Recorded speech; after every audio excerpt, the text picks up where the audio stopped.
Category का। हाँ हाँ। हाँ मैं ये मैंने बोला ना।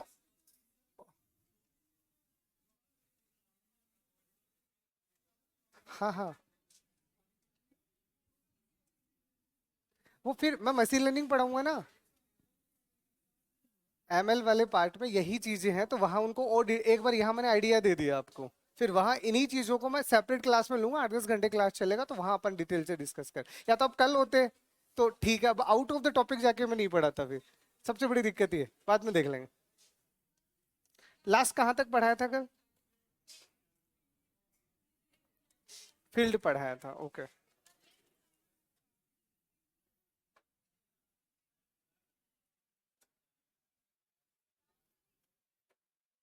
सीक्वेंस आपने लिख ही रखा है ना, वो सीक्वेंस बस याद दिला देना। तो अगला टर्म आपके पास फील्ड के बाद आता है रिकॉर्ड। तो रिकॉर्ड को हम सिंपल से क्या कह सकते हैं? तो शॉर्ट में आप क्या कहोगे? कलेक्शन ऑफ फील्ड्स, है ना। अगर आप रिकॉर्ड को समझना चाहो, जैसे सिंपल सा मैंने आपको शॉर्ट में क्या बताया था, कि सबसे छोटा जो होता है वो फील्ड होता है। फील्ड के कलेक्शन को अपन क्या बोलते हैं? रिकॉर्ड। ठीक है। फील्ड के कलेक्शन को अपन क्या बोलेंगे? रिकॉर्ड्स बोलेंगे। अब ये जो रिकॉर्ड्स, जो भी हमारी फील्ड होती है, वो हमारे लिए, अब हम पढ़ रहे हैं मोटा मोटा रिलेशनल डेटाबेस, तो वहां पे हम क्या कह सकते हैं कि एक रो, तो आप क्या कह सकते हो? एक कंप्लीट रो।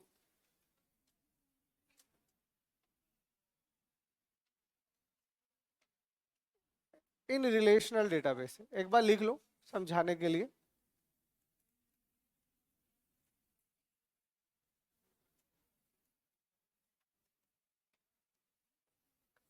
ठीक है, तो सबसे पहले रिकॉर्ड क्या होता है? तो रिकॉर्ड फील्ड का कलेक्शन होता है।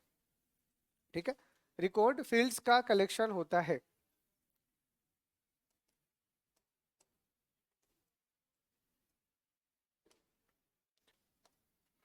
इसे एक बार समझ लेते हैं थोड़ा और।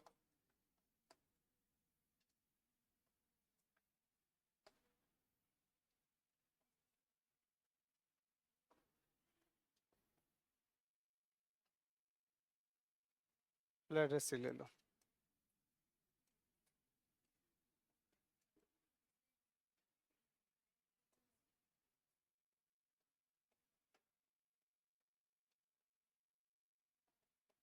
देखो, तो ये कोई भी टेबल है, मान लीजिए मैं स्टूडेंट का कोई टेबल बना रहा हूँ। तो यहाँ पे ये जो हमें दिखे, ये क्या थे? फील्ड्स। तो जो भी हमारे कॉलम्स के नाम होते हैं, उन नाम को अपन क्या बोलेंगे? फील्ड्स। ठीक है। अब फील्ड्स को हम कलेक्ट करेंगे, तो यहाँ पे कितनी फील्ड है? तो जितने भी फील्ड है उनका एक ग्रुप बना लो। जितने भी फील्ड हैं उनका आप एक ग्रुप बना लो। जैसे यहाँ पे ये 3 फील्ड है, तो 3 का यहाँ पे एक ग्रुप बन गया। फिर यहाँ पे 3 फील्ड है, यहाँ पे इनका ग्रुप बन गया। तो जितने भी फील्ड है उनको कलेक्ट करना पड़ता है। कलेक्ट कैसे करेंगे? जब एक, जैसे अब ये हमारे लिए क्या बन गया? पहला रो। ये हमारे लिए क्या बन गया? दूसरा रो। तो इसका मतलब किसी भी टेबल के अंदर जितनी रो होती है उतने ही क्या होते हैं? रिकॉर्ड्स होते हैं। रिलेशनल डेटाबेस के कॉरेस्पॉन्डिंग तो बोल ही सकता है ना, अभी तो हम वही पढ़ रहे हैं। नॉन रिलेशनल की तो अभी हम बात ही नहीं कर रहे। और ये भी मैंने आपको लास्ट क्लास में बताया था कि नॉन रिलेशन में तो होते ही रिकॉर्ड है। लास्ट क्लास में मैंने आपको बताया था ना कि जितने भी नॉन रिलेशनल डेटाबेस होते हैं वो रिकॉर्ड बेस्ड होते हैं। रिकॉर्ड बेस्ड होते हैं मतलब उसमें एक बार में एक ही रो स्टोर होती है। मोंगोडीबी में ऐसा ही होता है ना। तो हाँ, फिर उसको आप और नेस्टेड कर सकते हो, अलग तरीका है ना। तो ये क्या होता है? रिकॉर्ड फील्ड का कलेक्शन होता है। लिख रहे हो ना हिंदी में, क्या वो बोला? तो रिकॉर्ड क्या होता है? तो फील्ड का कलेक्शन, तो फील्ड के कलेक्शन को रिकॉर्ड्स कहते हैं। और आगे लिख लीजिएगा, रिलेशनल डेटाबेस में कंप्लीट रो को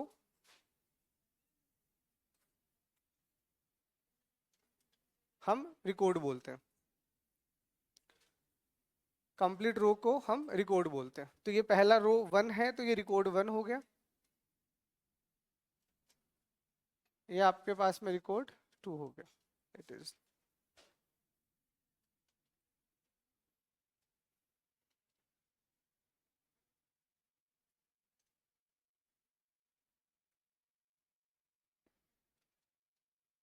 एग्जाम्पल लिखते जाना सबके।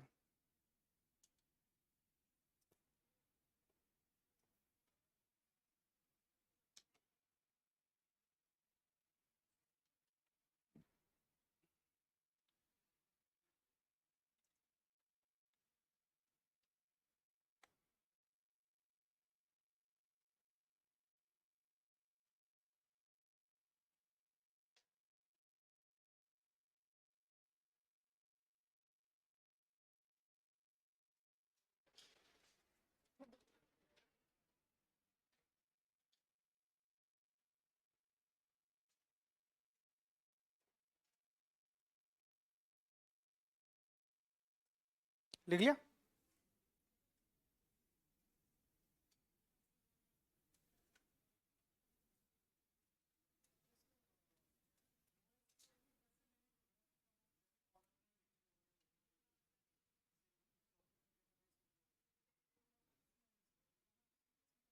नहीं, वहां एक तरीका तो हम स्ट्रक्चर तो फॉलो करते ही है ना। वो स्ट्रक्चर फिर वहां क्या हो जाता है, उस स्ट्रक्चर को ऐसे माना जाता है कि जब भी आप कोई भी एक डेटा बना रहे हो तो अपने आप में एक रिकॉर्ड का है। अब वो रिकॉर्ड फिर अलग अलग हो सकता है। जैसे सी में हम स्ट्रक्चर पढ़ते हैं ना, जब सी में हम स्ट्रक्चर पढ़ते हैं तो सी का स्ट्रक्चर क्या कहता है? सी का स्ट्रक्चर यही कहता है कि एक बार में एक स्टूडेंट आएगा फिर दूसरा आएगा, it is just like that. तो वो मैनेज करने के लिए वहां पे सिंपल सा एक रिकॉर्ड एक बार में उठता है और वही इंटरप्रेट होता है। और फिर उसको कैसे रिलेट करते हैं, तो आप अगर पढ़े हो तो मोंगोडीबी में आपको पता है ज्वाइन तो होता नहीं है। मोंगोडीबी में ज्वाइन करने की नीड नहीं पड़ती, वो इसीलिए नहीं पड़ती क्योंकि एक एक रिकॉर्ड को ही वहां पे डाल दिया जाता है। उसके पीछे फिर आपको और भी काफी सारी थ्योरी होती है मोंगोडीबी की। वहां हम अलग तरह के कॉन्सेप्ट्स यूज करते हैं, जैसे यहाँ हम यूज करते हैं एसिड प्रॉपर्टी। वहाँ एसिड, यहाँ एसिड, ये मैं आपको पढ़ाऊंगा जब एसक्यूएल पढ़ाऊंगा। जब हम एसक्यूएल पढ़ेंगे तो मैं एसक्यूएल और नो एसक्यूएल दोनों को साथ में कंपेयर करता हुआ चलता हूँ, तो वो एक आधे घंटे का पूरा लेक्चर होगा। वहां मैं और प्रॉपर्टीज बताऊंगा।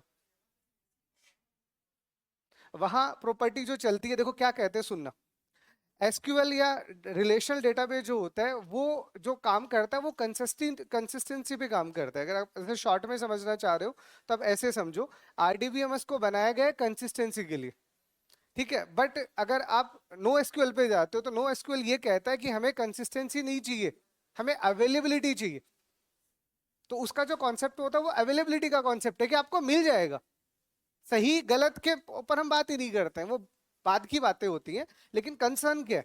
तो कंसर्न हमारा एक का कंसिस्टेंसी का है, दूसरा अवेलेबिलिटी का है। तो वहाँ अवेलेबिलिटी को लेके कॉन्सेप्ट बनते हैं, जिसका एक, जिस रूल को अपन कहते हैं बेस रूल।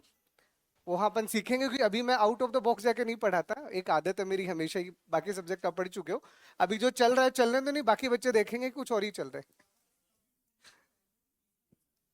क्या कह रहे हो? हाँ, नहीं वहां वही बोला ना, वहां अवेलेबिलिटी पे फोकस किया गया है। वो चीजें अपन पढ़ लेंगे एक बार। रिलेशनल डेटाबेस पूरा समझ लो। जब तक रिलेशनल डेटाबेस नहीं समझोगे ना तब तक चीजें आधी अधूरी रहेगी। तो अभी बीच में आप अगर कुछ भी पूछोगे आउट ऑफ द बॉक्स जाके तो बाकी बच्चे परेशान हो जाएंगे। ठीक है, अभी बस चलते चलो, जवाब सबके दूंगा, टेंशन ना लो वक्त आने पे। ठीक है, तो सबसे पहले फील्ड समझ आ गया। फील्ड के कलेक्शन को हम बोलते हैं रिकॉर्ड, ठीक है। अगला हमारे पास आता है फाइल। ये फटाक फटाके टर्म पढ़ लो। तो यहाँ फाइल का मतलब हमारे लिए क्या होता है? अभी हम यही कहेंगे, कलेक्शन ऑफ रिकॉर्ड्स। बस अभी जो शॉर्ट में आप ऐसे कह दीजिए, क्योंकि हम यहाँ जिस फाइल को ले रहे हैं वो कॉरेस्पॉन्डिंग टू डेटाबेस है। फाइल तो एक आपने आपकी सिंपल टेक्स्ट फाइल भी होती है, वर्ड फाइल भी होती है, बट हम उन फाइल की भी बात नहीं कर रहे। ये सारी टर्म्स हम डेटाबेस के कॉरेस्पॉन्डिंग पढ़ रहे हैं। तो ये file term is corresponding to database. तो डेटाबेस की भी तो एक फाइल ही है, तो मैं उस फाइल की बात कर रहा हूँ। तो यहाँ पे अगर आप पुराने वाले एग्जाम्पल को लेते हो तो ये एक रिकॉर्ड है, ये दूसरा रिकॉर्ड है। जब सारे रिकॉर्ड जोड़ दोगे तो क्या बन जाएगा? एक फाइल बन जाएगी। तो इसका मतलब ये किसकी फाइल है? ये स्टूडेंट की फाइल है। तो अब यही तो बोलोगे कि अब यहाँ पे खूब सारे स्टूडेंट आने वाले हैं और उन सबका हम एक फाइल बना रहे हैं। इसलिए जब भी फाइल बनती है वो किस टाइप की होती है? एक सिमिलर टाइप की फाइल होती है। तो collection of records is called file, is called file basically. और it represents a it represents similar entities, या फिर an entity, it represents entity। बाद में ईआर डायग्राम भी पढ़ेंगे तो आप ईआर डायग्राम के कॉरेस्पॉन्डिंग ही समझ लो। तो ईआर डायग्राम के कॉरेस्पॉन्डिंग एक एंटिटी का मतलब क्या है? जैसे मैंने बोला, मैंने स्टूडेंट का एक फाइल बनाया, टीचर का एक फाइल बनाया, तो आप स्टूडेंट का एक फाइल बना रहे हो तो स्टूडेंट का प्रॉपर्टी भी होगा। तो स्टूडेंट की प्रॉपर्टीज को हम यहाँ क्या बोल रहे हैं? फील्ड। फील्ड ही तो है वो, नाम होगा, एज होगा, एड्रेस होगा, वो उस स्टूडेंट की प्रॉपर्टीज है, उनकी वैल्यूज आती रहेंगी रियल टाइम पे, वो अलग बात है। इसीलिए ये लिख दीजिएगा कि फाइल के कलेक्शंस को, सॉरी, रिकॉर्ड्स के कलेक्शन को हम फाइल कहते हैं। लिख लो, रिकॉर्ड्स के कलेक्शन को हम फाइल कहते हैं। ठीक है, और यह एंटिटी को रिप्रेजेंट करते हैं। एंटिटी लाइक फॉर एग्जांपल, अगर आपको कोई कंफ्यूजन है तो आप एग्जांपल के तौर पे मैं नीचे लिख देता हूँ। ठीक है, तो एग्जांपल पे आप लिख सकते हो, जैसे स्टूडेंट हो गया, टीचर हो गया, ठीक है, कोई कोर्स हो गया, है ना, ऐसा बहुत सारे एग्जांपल आप बना सकते हो। ठीक है, तो अगर आपने स्टूडेंट का एक फाइल बनाया है तो उसमें स्टूडेंट के ही रिकॉर्ड्स होंगे। स्टूडेंट की फाइल में टीचर का रिकॉर्ड थोड़ी डाल सकते हो आप। इसका मतलब अब यहाँ पे जो भी रिकॉर्ड्स आएंगे वो सिमिलर टाइप के आएंगे। अरे कलेक्शन ऑफ रिकॉर्ड तो है, बट कौन से वाले रिकॉर्ड है? जो सिमिलर टाइप के। आपने एक रिकॉर्ड एक बार बना दिया, वही रिकॉर्ड का वैल्यू बदलता रहेगा, ठीक है, लेकिन सिमिलरिटी नहीं बदलेगी। तो यहाँ पे कलेक्शन ऑफ रिकॉर्ड्स की बजाय आप लिखना चाहो तो सिमिलर भी लिख सकते हो, थोड़ा और टेक्निकल हो जाएगा। एग्जाम्पल तो नीट नहीं है ना, पुराना वाला बना रखा है। ठीक है, तो ये नेम क्या है? फील्ड। तो कितने फील्ड हुए? 3। अब ये पूरा का पूरा रो क्या है? रिकॉर्ड। तो कितने रिकॉर्ड हुए? और ये स्टूडेंट क्या है? फाइल, जिसमें सब कुछ आ गया। ठीक है, कॉरेस्पॉन्डिंग टू डेटाबेस। इसका अलग से एग्जांपल लिखने का नीड नहीं है, लिख लो।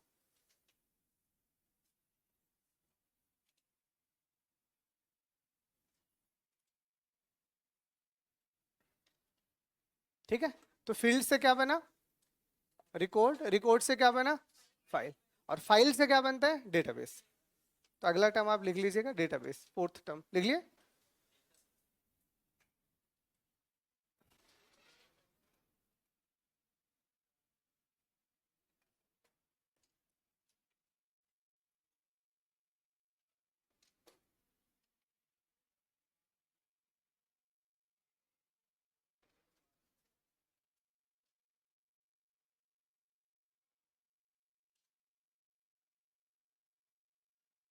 चले,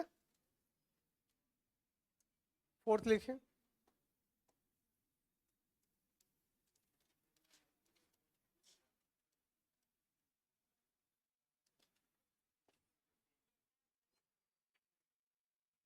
तो डेटाबेस क्या है? तो database is the systematic and organized collection of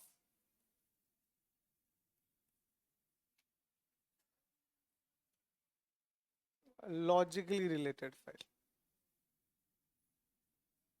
है ना, डेफिनेशन पूरी याद रखनी, इसमें कुछ मिस मत करना। तो लिखो, मैं हिंदी में बोल देता हूँ। देखो, लिखो डेटाबेस। अब इसमें हिंदी उतनी ही आएगी, बाकी टेक्निकल टर्म को तो आपको ऐसे ही लिखना है। तो डेटाबेस, डेटाबेस उन लॉजिकल फाइल्स का कलेक्शन होता है।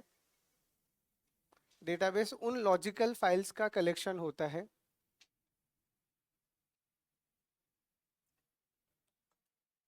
डेटाबेस उन लॉजिकल फाइल्स का कलेक्शन होता है जो जो सिस्टमेटिक एंड ऑर्गेनाइज्ड होती है ना, जो सिस्टमेटिक एंड ऑर्गेनाइज्ड होती है। मतलब मैं ये कहना चाह रहा हूँ, बाकियों में तो हम सीधा कलेक्शन वर्ड लगा सकते हैं, like collection of field is record. ठीक है, collection of record is file, यहां तक ठीक है। But collection of file is not a database. यहाँ पे सिर्फ कलेक्शन वर्ड लगाना सफिशिएंट नहीं है, क्योंकि अगर अगर आप किसी भी फाइलों को कलेक्ट कर रहे हो तो सबसे पहले तो फाइल फाइल लॉजिकली रिलेटेड होनी चाहिए ना, कनेक्ट होनी चाहिए। जैसे फॉर एग्जांपल हमें एक डेटाबेस बनाना है कॉलेज का, तो अगर मुझे कॉलेज का डेटाबेस बनाना है तो उस कॉलेज के डेटाबेस में क्या आएगा? स्टूडेंट का फाइल, टीचर का फाइल, कोर्स का फाइल, एडमिन से रिलेटेड फाइल। अब किसी, मान लीजिए किसी कॉलेज का फाइल में अगर मैंने किसी शॉपकीपर का फाइल डाल दिया, ठीक है, कैंटीन है तो एक अलग चीज है, कैंटीन वर्ड अच्छा लगता है, बट शॉपकीपर अच्छा लगता है क्या? तो शॉपकीपर का एक फाइल होगा, बट क्या वो कॉरेस्पॉन्डिंग टू कॉलेज है? नहीं हो सकता। इसीलिए हम क्या कहेंगे, सिंपल में, शॉर्ट में अगर आप याद रखोगे तो आप ऐसा बोलोगे कि यहाँ पे हम उन फाइल्स को कलेक्ट करते हैं जो लॉजिकली रिलेटेड होती है। कैसी होती है? लॉजिकली रिलेटेड होती है। लेकिन उन फाइल को लिखने का एक तरीका होता है, एक सिस्टमेटिक तरीका होता है। उन फाइल को आप कैसे भी तो नहीं लिख सकते ना। जैसे फिलहाल हम बात कर रहे हैं आरडीबीएमएस का, तो हमने क्या बोला, टेबल बनाएंगे। तो टेबल बनाएंगे तो आपको पता है ना आप कौन सा तरीका यूज लेने वाले हो। इसीलिए यहाँ पे जो टेक्निकल टर्म्स है उनको आपको साथ में याद रखना है। सिस्टमेटिक होता है, ऑर्गेनाइज्ड होता है, और लॉजिकल होता है। ये तीन टर्म हमेशा ध्यान रखना। और अगर चलो कुछ भूल भी जाओ तो यार इसको मत भूलना, क्योंकि सबसे बड़ी आत्मा जो डेफिनेशन की है वो लॉजिकल है। तो लॉजिकली रिलेटेड फाइल का कलेक्शन क्या होता है? डेटाबेस होता है। जैसे फॉर एग्जांपल, जैसे मैंने यहाँ पे आपको बोला, चलो मैं अलग अलग अगर यहाँ फाइल्स बना रहा हूँ, ठीक है, मान लीजिए मैंने अलग अलग फाइल्स बना दी। एक फाइल यहाँ पे स्टूडेंट के लिए बना दी, ठीक है, एक फाइल मैंने टीचर के लिए बना दी, ठीक है, और एक फाइल मान लीजिए मैंने यहाँ पे व्हीकल के लिए बना दी। जनरल, बस ऐसे एग्जांपल देने के लिए। तो अब आपको क्या समझ में आएगा कि अगर मैं कॉलेज का डेटाबेस बना रहा हूँ, अगर मैं कॉलेज का डेटाबेस बना रहा हूँ तो ये दोनों तो उसमें इंक्लूड हो जाएंगे। मतलब इन दोनों को कलेक्ट करके मैं एक डीबी बोल सकता हूँ, एक डेटाबेस बोल सकता हूँ, and this is the college dB. तो कॉलेज का डीबी हो गया, कॉलेज का डेटाबेस हो गया। बट इस डेटाबेस के अंदर क्या ये वाला फाइल में इंसर्ट करवा सकता हूँ? तो आप इसे नहीं करवा सकते। क्यों नहीं करवा सकते? क्योंकि व्हीकल कॉलेज से डायरेक्टली रिलेट लॉजिकली हो ही नहीं सकता। मतलब ये सेट्स नहीं है ना, उसकी प्रॉपर्टी नहीं है, आप ऐसा कह सकते हो। इसीलिए कहने को तो ये एक फाइल है, ये दूसरी फाइल है, ये तीसरी फाइल है, बट इन तीनों को हम साथ में नहीं कर सकते। ठीक है, दो साथ में हो जाएंगे बट वो नहीं हो पाएंगे।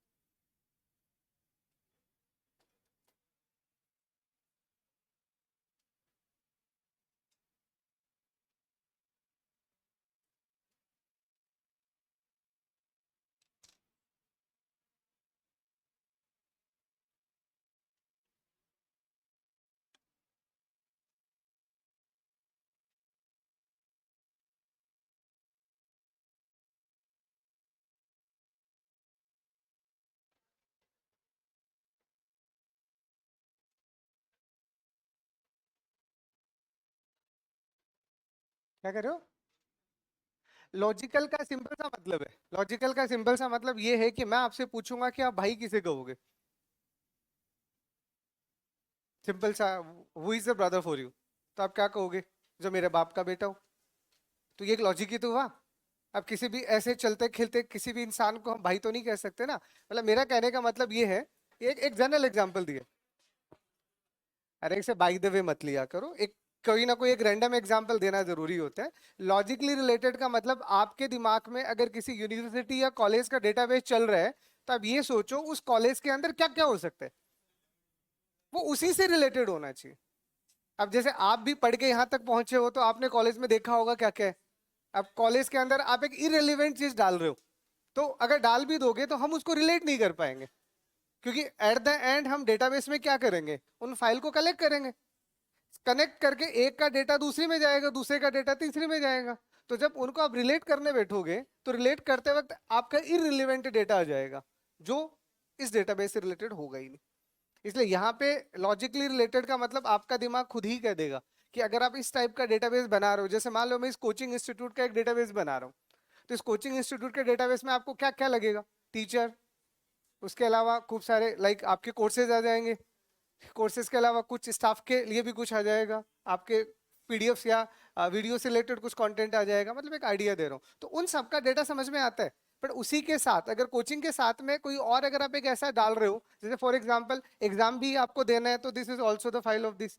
तो कुछ एक ऐसा जो यहाँ पे है ही नहीं, चाय की टपरी, ठीक है, मतलब चाय की टपरी इन द सेंस शॉप ना, है ना, इस तरह की चीजें वहां रिलेट नहीं कर पाएगी, मैं ये कह रहा हूँ। ठीक है, चलो पांचवा लिखिए।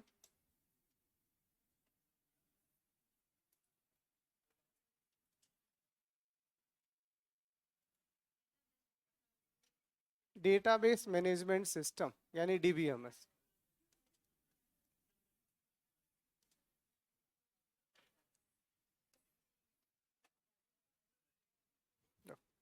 अब आता है डीबीएमएस।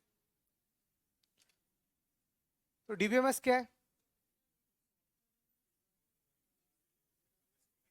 बस बिल्कुल इन शॉर्ट आप यही कह सकते हो, एक ऐसा सॉफ्टवेयर जो डेटाबेस को मैनेज करता है, क्योंकि बिना इस सॉफ्टवेयर के आप डेटाबेस को यूज ही नहीं ले पाओगे ना।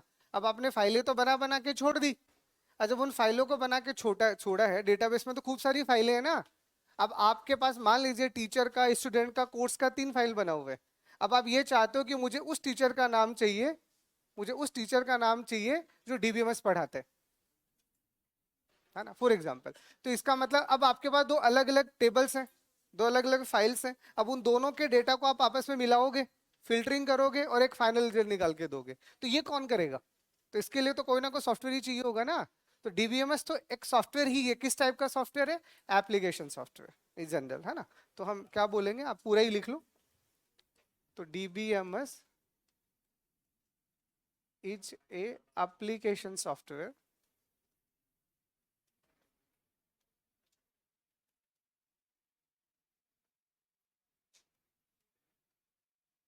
which can be used for manage,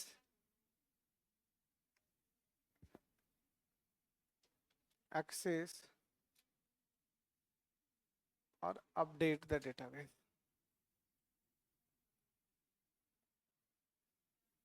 तो आप लिख लो इसमें, देखो डीबीएमएस एक एप्लीकेशन सॉफ्टवेयर होता है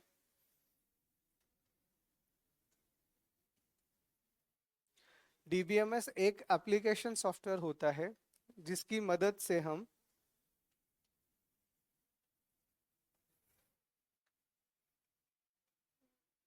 डीबीएमएस एक एप्लीकेशन सॉफ्टवेयर होता है जिसकी मदद से हम डेटाबेस को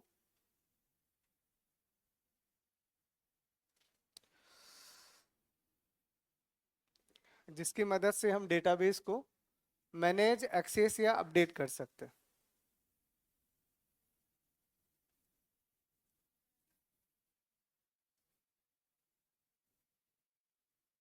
ठीक, डेटाबेस को मैनेज, एक्सेस या अपडेट। अब डीबीएमएस तो पूरा अगला चैप्टर आपका डीबीएमएस ही तो है।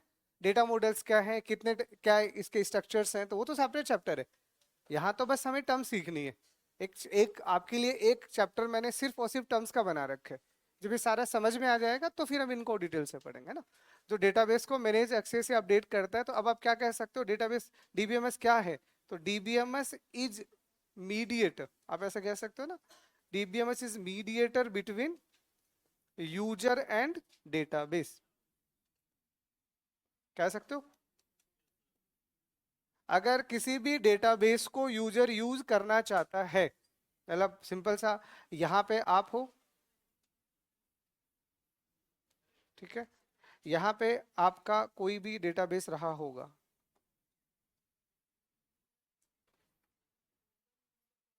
दिस इज योर डीबी है, ठीक है। तो यूजर इस डेटाबेस को डायरेक्ट यूज कर सकता है? नहीं कर सकता। तो यूजर अगर इस डेटाबेस को यूज करना चाहेगा तो बीच में किसको लाना पड़ेगा? डीबीएमएस को लाना पड़ेगा। तो ये रहा आपका डीबीएमएस। तो यूजर पहले डीबीएमएस के पास जाएगा, डीबीएमएस डेटाबेस के पास जाएगा, और उसके बीच बाद में जो आपको चाहिए वो मिल जाएगा। तो इसीलिए क्या बन गया, ये मीडिएटर बन गया, मध्यस्थ बन गया। तो डीबीएमएस यूजर और डेटाबेस के बीच की दुनिया है। हाँ, कड़ी लिख दो, चलो। हाँ, चलो, इतना टिपिकल हिंदी लिख लो। तो डीबीएमएस, हाँ, डीबीएमएस यूजर और डेटाबेस के बीच की कड़ी होती है। कभी कुछ हिंदी वर्ड अजीब लगते हैं, लेकिन फिर भी लिख लो, तुम लिखना चाह रहे हो तो।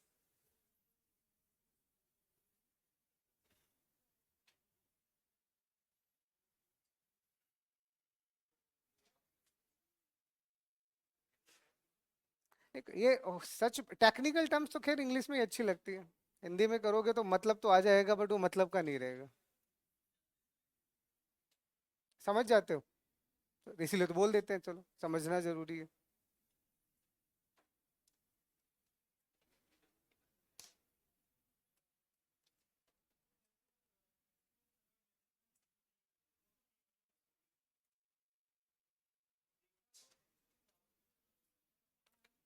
वो डिपेंड करता है, क्लाउड बेस्ड सिस्टम की बात करोगे तो वो तो डेटा तो क्लाउड पे आ गया। अभी लोकल की बात कर लेते हैं ना हम लोग। तो लोकल में तो अगर आप बात करोगे तो आपका एक सॉफ्टवेयर है जस्ट लाइक द ओरेकल, वो आपके लिए डीबीएमएस है। लाइक एग्जांपल लिखवा देता हूँ ना, अभी लिख लिया इसको सबने। तो इसमें अगर एग्जाम्पल आप लिखना चाह रहे हो तो खूब सारे डीबीएमएस है ना हमारे पास में। जैसे कि अरे एसक्यूएल नहीं, ऑरेकल, ऑरेकल आ गया। उसके अलावा एसक्यूएल सर्वर आ गया, ठीक है। और मतलब डीबीएमएस के कॉरेस्पॉन्डिंग एमएस सक्सेस आ गया, बिल्कुल सही है। MS access is also the part of DBMS. MySQL आ गया, पीएचपी के लिए आप माई एसक्यूएल लिख सकते हो।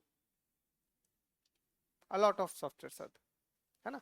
तो ये सारे के सारे आपके डीबीएमएस है। कौन से वाले? आरडीबीएमएस, मतलब रिलेशनल डेटाबेस।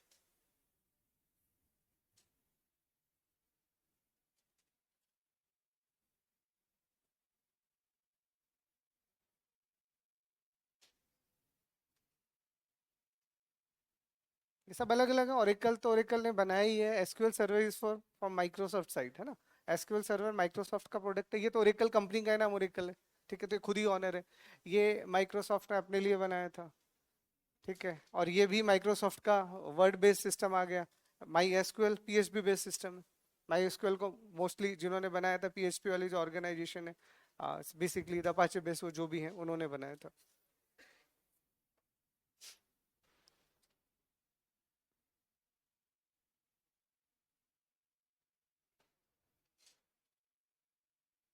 जनरल बस एक जस्ट आइडिया ले रहे हैं, what is the functions of the DBMS, general function. क्योंकि डीबीएमएस एक सॉफ्टवेयर है, तो डेटाबेस से रिलेटेड ये कोई ना कोई काम करेगा। तो क्या क्या काम करेगा? हाँ, लिख लिया, चलूं आगे। जस्ट आइडिया है ना, सो लिटिल बिट आइडिया।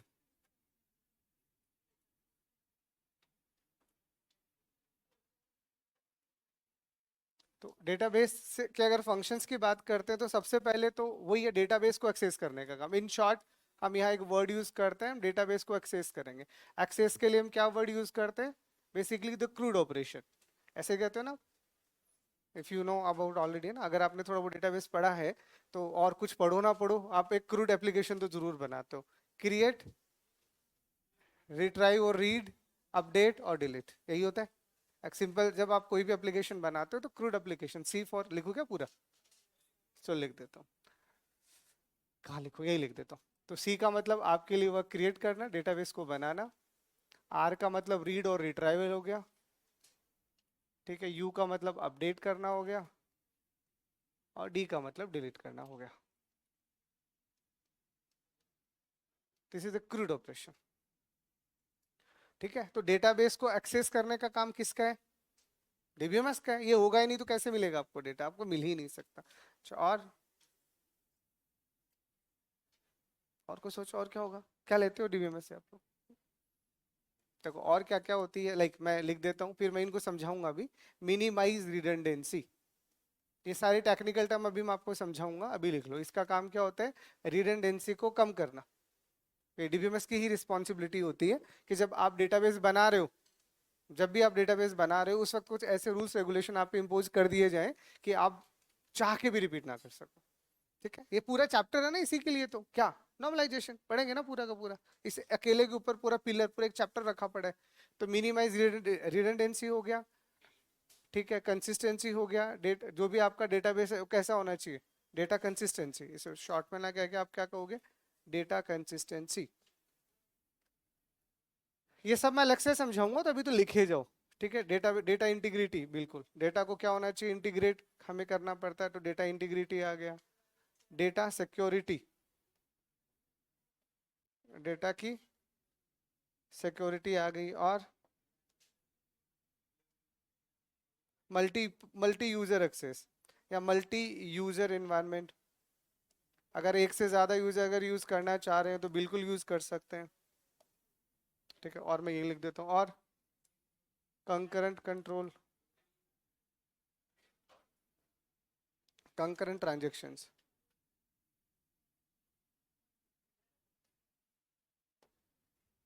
और शेयरिंग,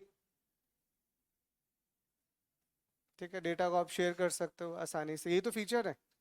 ठीक है, और आपको एसक्यूएल प्रोवाइड करता है। ये भाई साहब नहीं होगा तो आपको एसक्यूएल ही नहीं मिलेगा, क्वेरी, बेसिकली एसक्यूएल ना कह के आप क्या कहोगे, क्वेरी। एंड बहुत कुछ है, ये सारे धीरे धीरे समझाऊंगा मैं, एक बार तो यहाँ तो थोड़ा थोड़ा लिख लो कि मैन जो आपको ध्यान रखना है कि डीबीएमएस से रिलेटेड अगर आप बात करते हो तो मैन आपको तीन कीवर्ड्स को तो अच्छे से पकड़ लेना है। One is redundancy, second is consistency, third is integrity.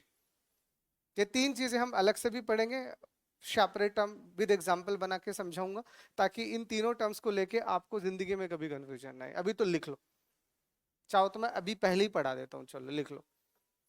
मैं इनमें ये तीन टर्म आपको अभी समझा देता हूँ, अभी समझ लो। ठीक है, आपको पता है तो ठीक है, नहीं भी पता है तो सीखो।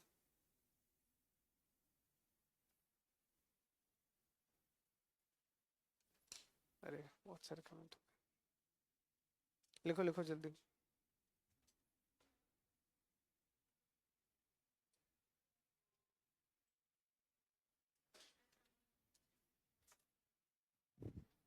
ठीक है, और ये वैसे याद रखने का, जैसे जैसे सब्जेक्ट चलोगे वैसे वैसे सारी चीजें लास्ट तक आते हैं तो वैसे ही कंप्लीट हो जाएंगे।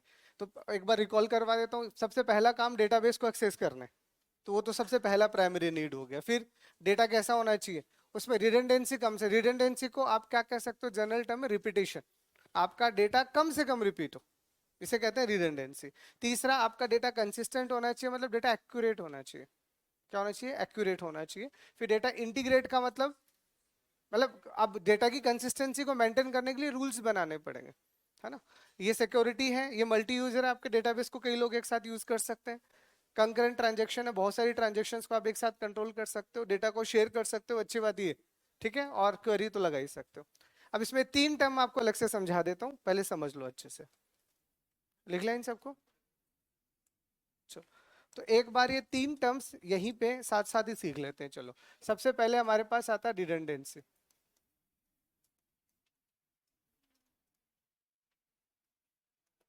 ठीक है, तो क्यों ये एक टेक्निकल टर्म है, और ये टेक्निकल टर्म आपको डेटाबेस में ही ज्यादा देखने को मिलेगा।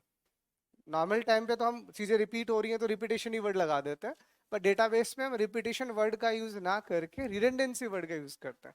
ठीक है, तो रिडंडेंसी का पहले मतलब क्या, मैं डायग्राम से समझा रहा हूँ प्रॉपर, उसके बाद में थोड़ी समझेंगे। देखो, तो मान लो टेबल से समझना आसान होता है।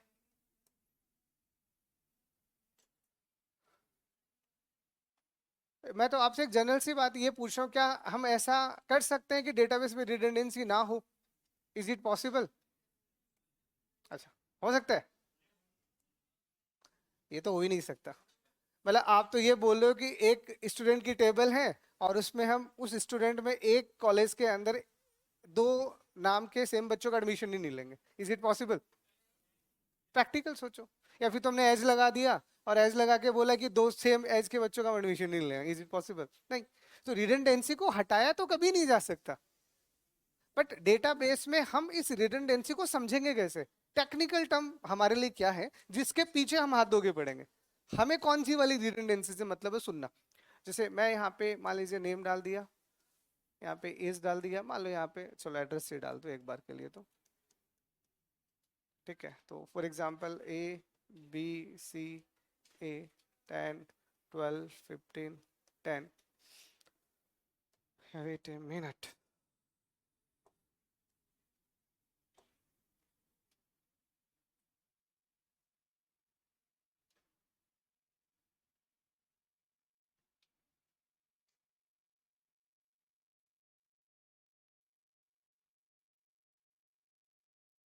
चलो सीकर कर देते हैं, चलो एक ऐसे। ठीक है, मान लीजिए ये मेरे पास में कोई एक स्टूडेंट का टेबल है, बस सुनना। तो रिडंडेंसी के अलग अलग लेवल्स होते हैं, रिडंडेंसी के अलग अलग लेवल होते हैं। सबसे छोटा लेवल रिडंडेंसी का होता है फील्ड में, और फील्ड वाला इग्नोर करते हैं। किसी एक फील्ड के अंदर अगर कोई डेटा अगर रिपीट हो रहा है तो that is not consider as a redundancy. एक फील्ड के अंदर, जैसे कि यहाँ ए आ रहा है, यहाँ ए आ रहा है, यहाँ ए आ रहा है, ए रिपीट हो रहा है ना, बट इस एक को हम डेटाबेस में रिडंडेंसी कंसिडर नहीं करते। हम किसको रिडंडेंसी कंसिडर करेंगे, बेसिकली रिकॉर्ड में। मतलब यहाँ पे हम ये कहते हैं कि अभी के लिए, जैसे बाद की चीजें अलग है, अभी हम क्या बोलेंगे कि अगर यहाँ पे देखा जाए तो देखो ये एक पूरा का पूरा रिकॉर्ड और ये पूरा का पूरा रिकॉर्ड डुप्लीकेट हो रहा है। ये हमारे लिए रिक्वायरमेंट थॉट, हम क्या कहेंगे कि कोई भी रिकॉर्ड रिपीट नहीं होना चाहिए। अगर कोई भी रिकॉर्ड रिपीट हो रहा है इट मींस वो रिडंडेंसी कंटेन करता है। और इसी को अगर आप दूसरे लेवल पे और समझोगे, जैसे इसी टेबल में, तो एक रिडंडेंसी का लेवल ये भी आ जाएगा। थोड़ा और मतलब छोटे लेवल पे तो एक फील्ड है, एक फील्ड को हटा दो, फिर आपका 2 फील्ड, 3 फील्ड, 4 फील्ड, जितने भी फील्ड्स हम उनकी बातें करते हैं। तो जब भी हम डेटाबेस में रिडंडेंसी की बातें करते हैं एक लेवल पे आके, तो एक लेवल पे आके पहला हमारा गोल ये रहेगा कि कोई भी दो रिकॉर्ड सेम नहीं होने चाहिए। कोई भी दो रिकॉर्ड सेम नहीं होना चाहिए। इट मींस क्या, इस टेबल में रिडंडेंसी है, अभी है, अगर मैं इसको हटा दूं तो अब नहीं है। एक एक मतलब रिडंडेंसी मेरे का नहीं है, मतलब ये वाला हमारा टेक्निकल नीड है। होने को तो यहाँ पे भी रिडंडेंसी है, बट इसकी अभी हमें मे भी नीड नहीं होगी, कभी लेटर ऑन नीड होगी तो हम बात करेंगे। तो यहाँ हमारे लिए रिडंडेंसी का जनरल मतलब क्या हुआ, रिडंडेंसी मींस रिपीटिशन, मतलब जनरल आप क्या कहोगे, रिपीटिशन फॉर रिकॉर्ड्स और group of fields, not a single field. मतलब ये थोड़ा सा आप ध्यान रख लेना, ये टेक्निकल डेफिनेशन होगी। ठीक है, तो लिख लो रिडंडेंसी का रिफरेंस लिख लो। देखो रिडंडेंसी का मतलब, रिडंडेंसी का मतलब भी लिख लो।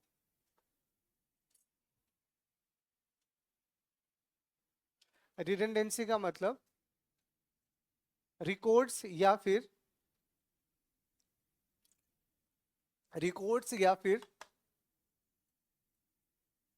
फील्ड्स के ग्रुप का, रिकॉर्ड्स या फिर फील्ड्स के ग्रुप का रिपीट होना होता है।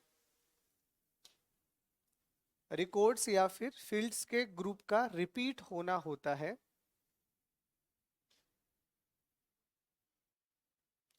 रिपीट होना होता है, ना कि किसी सिंगल फील्ड की वैल्यू का होता है, ना कि किसी सिंगल फील्ड की वैल्यू का।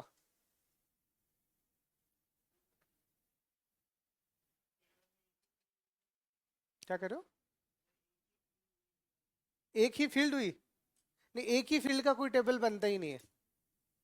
करोगे क्या, नहीं मैं आपसे पूछूं क्या करोगे ऐसा सेंस ही नहीं बनता। एक फील्ड का कभी कोई टेबल हम यहाँ कंसिडर करेंगे ही नहीं। Table means what, tables means collection of rose and columns, which means at least 2 column तो होने चाहिए, कम से कम 2 फील्ड तो लो आप, नहीं तो उसका कोई सेंस ही नहीं बनता, है ना। हाँ वो की अलग चीज है, वो तो बात की बात है, वो हम पढ़ेंगे। अभी मैं की तब इंट्रोड्यूस करूंगा जब नीड होगी। तो यहां से हम फिर से सुनना, पहली चीज समझ में आ गई रिडंडेंसी होता क्या है। दूसरा लिख दीजिएगा, we can not remove redundancy,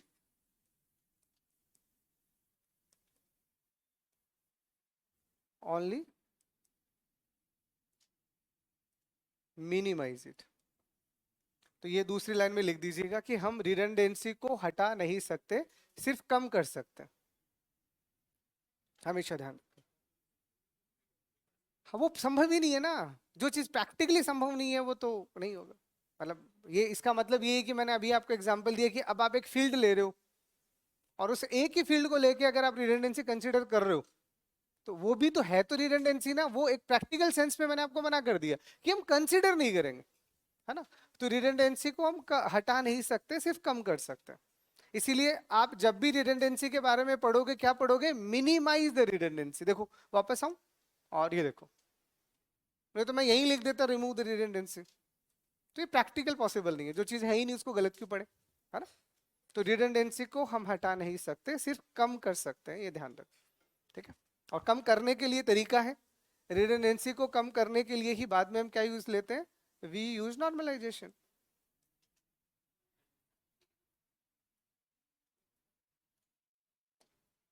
we use normalization. तो इसके लिए जो हम कॉन्सेप्ट यूज करेंगे वो नॉर्मलाइजेशन यूज करेंगे। तो दो तरह की रिडंडेंसी समझ में आ गई।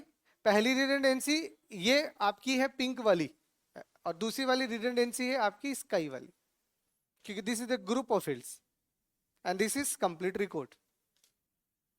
ठीक है, तो लंबी चौड़ी गाथाएं सिर्फ नॉर्मलाइजेशन का, कितना घंटे का क्लास, कम से कम 10-12 घंटे का क्लास सिर्फ आपका नॉर्मलाइजेशन का होगा, means including functional dependency plus normalization, है ना। वहां आपको सिर्फ यही सिखाएंगे कि सच में रिडंडेंसी कम कैसे होती है और इसके लिए क्या क्या कॉन्सेप्ट रिस्पॉन्सिबल है। पहले टर्म सीख लिया, फिर कैसे होता है वो बाद में सीखेंगे। ठीक है, तो किसी को कोई डाउट रिडंडेंसी को लेके, तो क्या समझ में आया कि रिडंडेंसी को क्या कर सकते हैं, कम कर सकते हैं, लेकिन हटा नहीं सकते, ये चीज हमेशा ध्यान रखना। ठीक है, तो तीनों पॉइंट क्लियर, चलूं आगे। चलो दूसरा लिखो।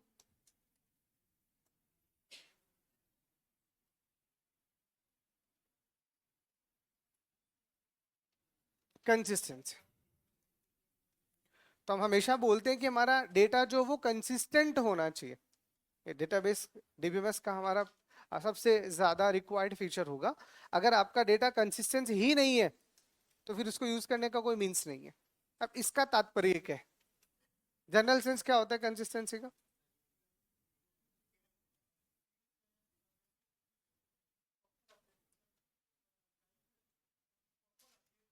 हाँ बिल्कुल, कंसिस्टेंसी को, हाँ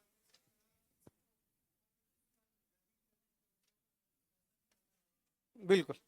तो यहां हम सिंपल सा इसी चीज पे ध्यान देते हैं।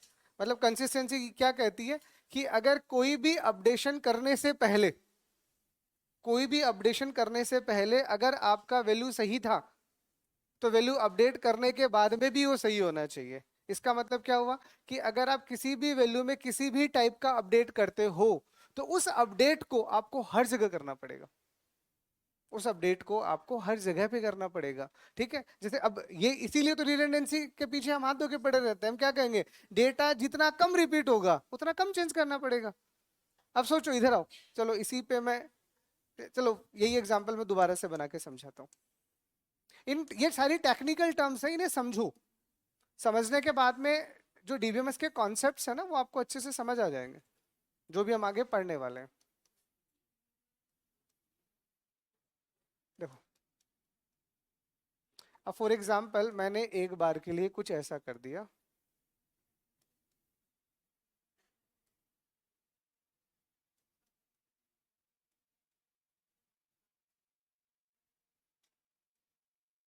ठीक है, ठीक है, एक बार के लिए मैं मान लेता हूँ ये मेरा डेटा है। रिडंडेंसी है, हाँ, तो रिडंडेंसी होगी तो इनकंसिस्टेंसी भी आने के चांस है। ये रिलेटेड टर्म है, रिडंडेंसी की वजह से कंसिस्टेंसी रिलेट करती है, इसीलिए इन दोनों को साथ में पढ़ना जरूरी है। तो समझना एक बार कि मैं यहां अगर ऐसा बोलता हूं कि ये एक स्टूडेंट का टेबल है, सुनना। अब चलो हम कहते हैं, हम ऐसा कहते हैं कि हम मान लेते हैं कि हमने रिडंडेंसी को अलाउ कर दिया। हम कहते हैं नहीं कर रहे कम, चलो। तो अगर आप रिडंडेंसी को नहीं कम करते हो तो क्या होगा? अब अभी हमने पहला टारगेट क्या पढ़ा कि रिडंडेंसी कम होनी चाहिए। अब दूसरा, अगले ही पल आपके दिमाग में ख्याल आना चाहिए क्यों नहीं कर रहे कम, अब क्या होगा? तो अब क्या होगा वो देखना।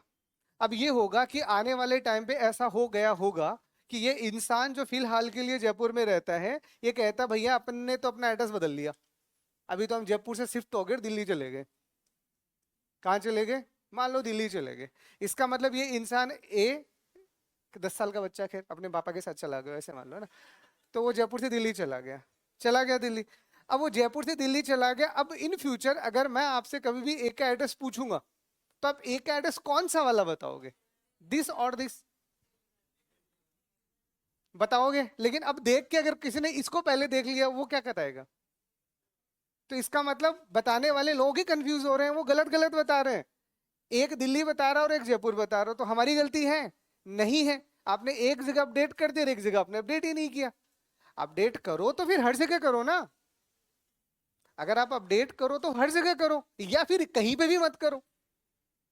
दैट्स कॉल्ड एसिड प्रॉपर्टी, पढ़ेंगे बाद में ट्रांजेक्शन में, है ना। तो हम क्या कर रहे हैं, या तो अपडेट करो तो हर जगह करो, नहीं तो कहीं मत करो।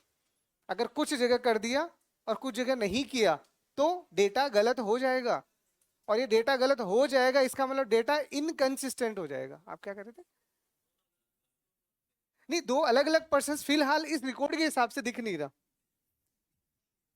नहीं, होने को तो बहुत कुछ हो सकता है ठीक है, लेकिन अभी को जो सिचुएशन मैंने बनाई है वो सिचुएशन मैंने यही बनाई है कि मैं क्या कर रहा हूं, मैं रिडंडेंसी लेके आ रहा हूं। सुनना, मैं रिडंडेंसी लेके आया और by one get one free. जैसे आपके डेटाबेस में रिडंडेंसी आने लग गया, आपका डेटा धीरे धीरे धीरे धीरे किसकी तरफ जाने लग जाएगा? इनकंसिस्टेंसी की तरफ। आपका डेटा गलत होने लग जाएगा, क्योंकि आपने डेटाबेस में ऑपरेशन करने, उसमें क्रूड ऑपरेशन नाम का भी तो कुछ है। अपडेट भी तो करोगे कभी ना कभी, तो फिर अपडेट करोगे तो हर जगह करोगे। ठीक है, तो या तो आप क्या कर रहे हो कि अगर यहां आपने अपडेट किया तो फिर यहां पे भी करो। अब ठीक है? हाँ सर, अब ठीक है। ठीक है, तो ये रिपीटिशन की वजह से था, अब भी रिपीट है।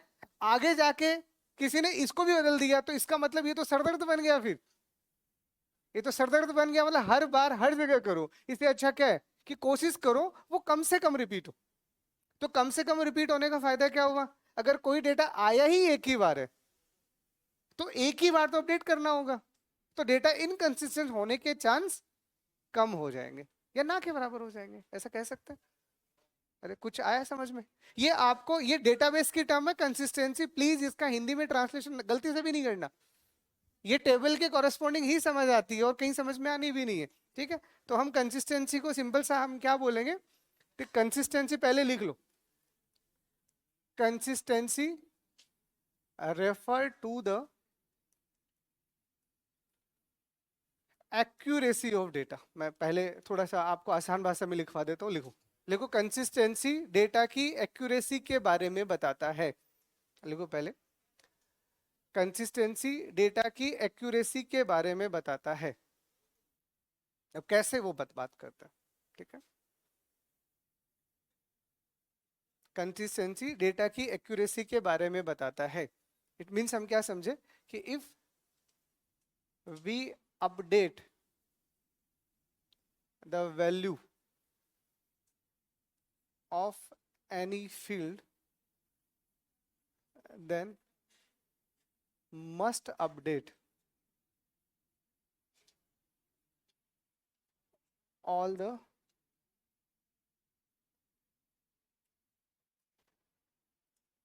similar fields। तो लिखो इसमें, लिखो अगर हम, अगली लाइन में लिखो, अगर हम किसी भी फील्ड की वैल्यू को अपडेट करते हैं, अगर हम किसी भी फील्ड की वैल्यू को अपडेट करते हैं तो हमें तो हमें तो हमें हर जगह, तो हमें हर सिमिलर फील्ड में अपडेट करना होगा। तो हमें हर सिमिलर फील्ड में अपडेट करना होगा। तो हमें हर सिमिलर फील्ड में अपडेट करना होगा। ठीक है, नहीं करेंगे तो डेटा इनकंसिस्टेंट हो जाएगा। ठीक है, if we update only one place या ओनली वन फील्ड,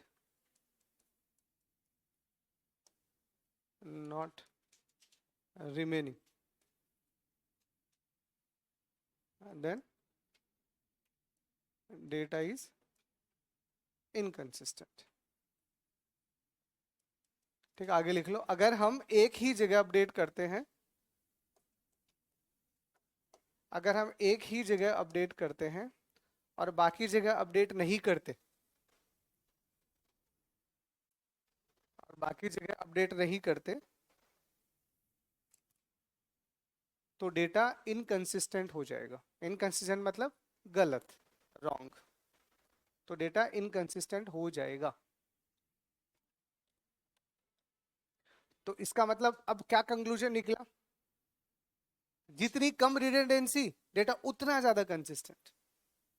तो हम रिडंडेंसी को कम इसलिए कर रहे हैं, अब उसका कारण सुन लो।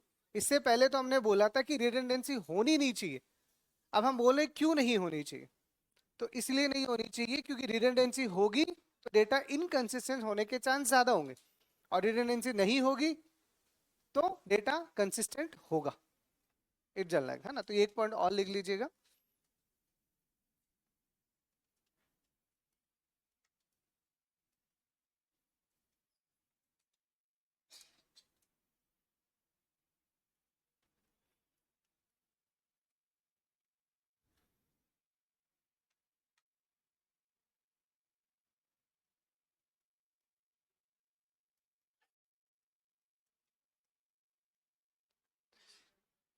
ठीक है, तो इसमें लिख लो, लिखो मिनिमम रिडंडेंसी का मतलब कंसिस्टेंट डेटा होता है। अब ऐसे लिख लो।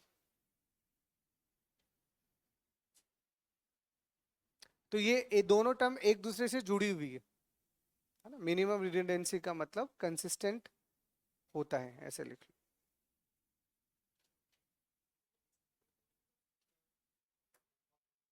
हाँ, अगर रिडंडेंसी बढ़ेगी तो डेटा इनकंसिस्टेंट होगा, और रिडंडेंसी घटेगी तो डेटा कंसिस्टेंट होगा। सिंपल सी बात, बिल्कुल एक दूसरे के अपोजिट है।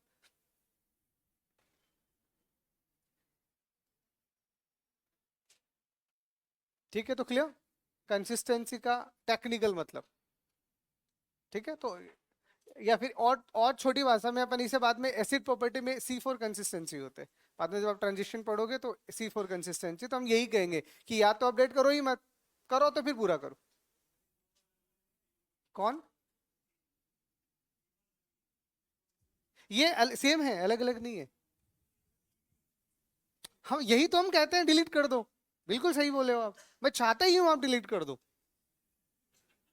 क्योंकि अगर आप डिलीट कर रहे हो इसका मतलब आप रिटेंसी को मिनिमाइज कर रहे हो। बिल्कुल सही बात है, यही तो हम चाहते हैं। सही पकड़े हो आप, ऐसे पकड़ पकड़ के पढ़ो सब्जेक्ट, है ना। तो इसको डिलीट कर दो, इसको डिलीट करने के बाद डेटा का लॉस तो हुआ ही नहीं ना, और फिर एक ही जगह अपडेट करना पड़ेगा, तो सही है ना। हाँ, तो यही हम बोल रहे हैं। ठीक है, हाँ, या दोनों जगह अपडेट करो, या तो रिडंडेंसी रखो और पकड़ पकड़ के एक एक जगह करो। ठीक है, या फिर रिडंडेंसी मत रखो और एक ही जगह कर दो। It is up to. ठीक है, क्लियर कंसिस्टेंसी का मतलब, कोई डाउट अब किसी को? चलें आगे। ये सारी भाषाएं में सब कुछ लिखवा दिया मैंने, कुछ नहीं छोड़। ये सारी डेफिनेशन में पूरी डीबीएमएस को ध्यान में रखते हुए अभी लिखवा रहा हूँ। इन टर्म्स को लेके मुझे बार बार कोई बकरोल नहीं करना, कोई बकवास नहीं करनी, सब कुछ अभी हो जाना चाहिए। चले आगे, चलो। तीसरा लिखो, इंटीग्रिटी।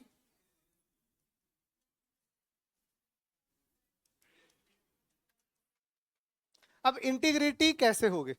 तो हम फिर से आते हैं और अब हम कहते हैं कि हम डेटा को रिपीट नहीं होने देंगे। सुनना, अभी आपने क्या बोला कि आप डेटा को रिपीट नहीं होने दोगे, क्योंकि रिपीट होने से क्या आता है? रिपीट होने से इनकंसिस्टेंसी आता है। तो अब रिपीट आप नहीं होना देना चाह रहे, तो इसका मतलब आपको कुछ ना कुछ रूल्स और रेगुलेशंस लगाने पड़ेंगे, कंस्ट्रेंट्स लगाने पड़ेंगे कि इसमें कुछ रिपीट ना हो, जिसे हम बाद में क्या कहते हैं, keys, like the super keys, candidate keys, primary keys, foreign keys, यही तो है हमारे पास में। तो की रिस्पॉन्सिबिलिटी क्या है? कि रिपीट नहीं होने दे। अगर आपने किसी भी फील्ड को अगर की बना दिया, लाइक आपने किसी फील्ड को प्राइमरी की बना दिया, पढ़ा है ना थोड़ा बहुत तो डीबीएमएस, वो तो बाद में आपको सारा तो हम ही पढ़ाएंगे। कीज की दुनिया, जितनी भी कीज है लगभग आपके पास में 10 तरह की की होती है, सारी की पढ़ाऊंगा वक्त आने पे, अभी नहीं। अभी सिर्फ हम थ्योरेटिकली डेटाबेस जान रहे हैं, कीज का भी टाइम आएगा। ठीक है, तो फॉर एग्जाम्पल आपने यहाँ एक आईडी कर दिया, एक आपने यहाँ नेम कर दिया, और एक आपने फॉर एग्जाम्पल इज कर दिया। ये किसी स्टूडेंट का टेबल है, सुनना। तो अब आपने ऐसा बोला कि ये जो आईडी है इसको हम की मान रहे हैं, कौन सी वाली की? प्राइमरी की।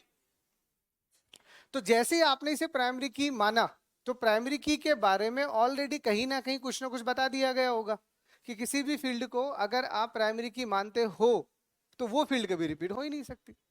अगर आपने यहाँ पे एक डाला, ठीक है, यहाँ पे आपने ए लिख दिया, यहाँ पे आपने 20 लिख दिया, अगर यहाँ जैसे ही आपने एक डाला, ये क्या बोलेगा?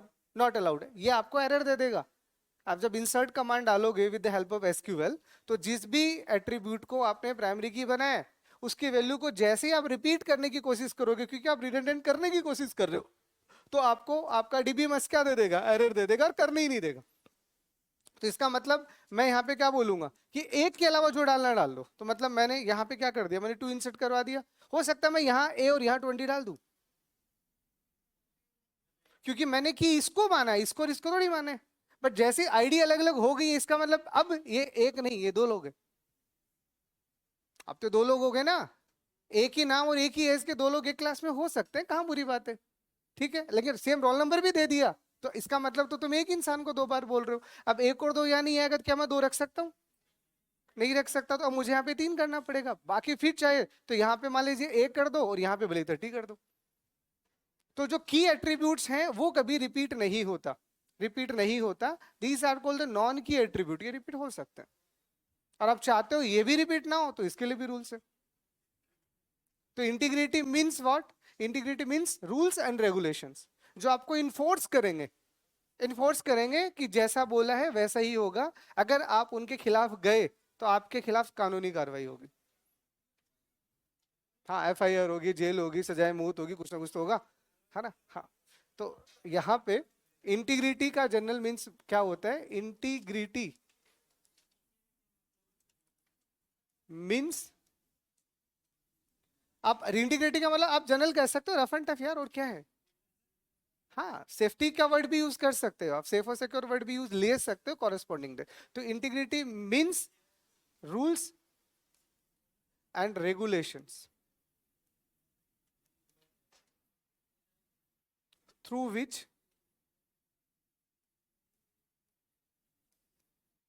we secure या minimize redundancy और maintain consistency।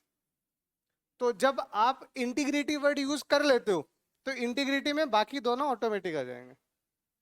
इंटीग्रिटी का मतलब उसमें रिडंडेंसी कम है और डेटा कंसिस्टेंट है, ये बार बार बोलने की नीड नहीं होती। तो सबसे पहले इंटीग्रिटी आएगा, मतलब सबसे पहले सॉरी रिडंडेंसी आएगा। जैसे ही आपने कंसिस्टेंट बोल दिया इसका मतलब रिडंडेंसी कम हो गया है, और जैसे आपने इंटीग्रिटी बोल दिया इसका मतलब रिडंडेंसी भी कम है और कंसिस्टेंट भी। ये ध्यान रखना। तो लिखो इसका डेफिनेशन, लिखो लिखो इंटीग्रिटी का मतलब, इंटीग्रिटी का मतलब रूल्स एंड रेगुलेशंस को, रूल्स एंड रेगुलेशंस को अप्लाई करना है। इंटीग्रिटी का मतलब रूल्स एंड रेगुलेशंस को अप्लाई करना है जिसकी मदद से हम, जिसकी मदद से हम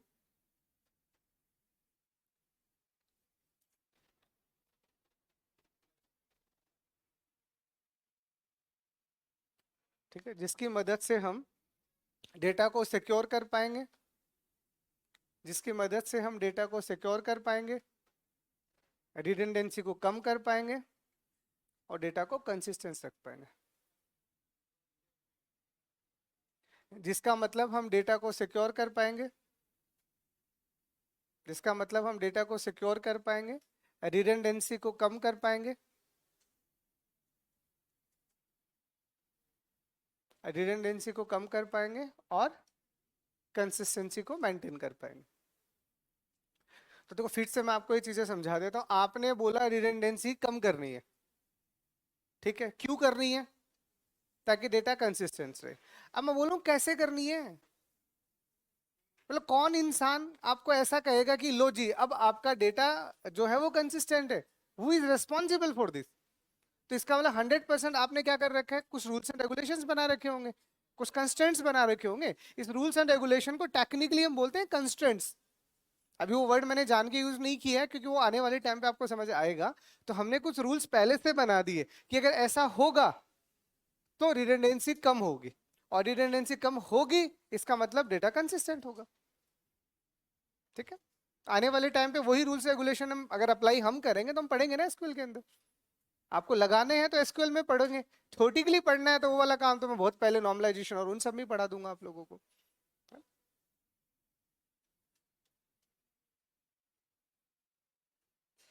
क्लियर तीनों टर्म? अब तो कोई कंफ्यूजन रिडंडेंसी, कंसिस्टेंसी और इंटीग्रिटी को लेके?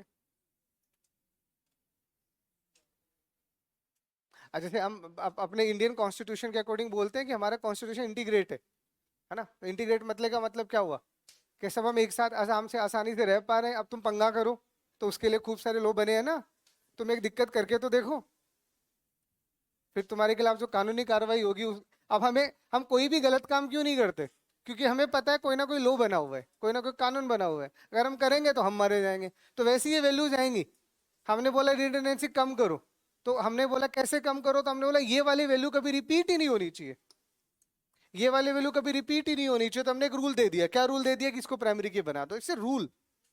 तो जैसे ही इस फील्ड को आपने प्राइमरी की बना दिया, अब ये रेस्ट्रिक्शन लग चुकी है क्या, कि अब ये रिपीट नहीं होगा। तो ये देखो इंटीग्रिटी तो प्रैक्टिकल कॉन्सेप्ट है, इंटीग्रिटी प्रैक्टिकल कॉन्सेप्ट है, बाकी कंसिस्टेंसी और रिडंडेंसी थ्योरेटिकल कॉन्सेप्ट है। कि पहले हमने सोचा क्या चाहिए, फिर हमने बोला कैसे चाहिए। क्लियर सारा का सारा? चलें आगे। चलो, तो कहाँ थे लास्ट टाइम? वहां पे वापस लेके आओ मुझे। कितने नंबर की थी वो डीबीएमएस? लास्ट 5वां था क्या? हाँ हाँ, डीबीएमएस 5वां था ना, सब डीबीएमएस के अंडर में चल रहा था। हाँ, तो अगला लिखो डेटा वेयर हाउस।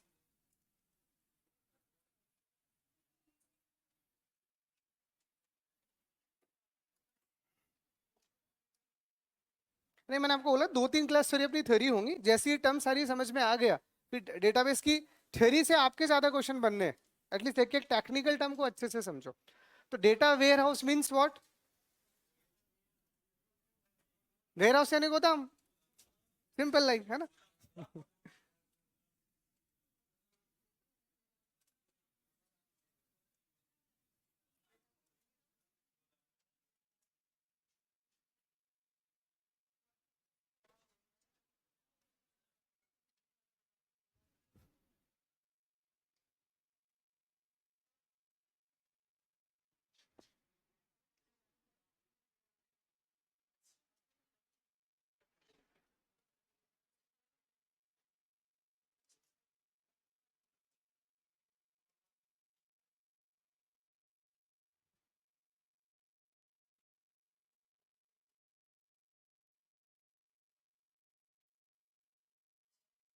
देखो, इसको लिखो फिर इसको समझाते हैं।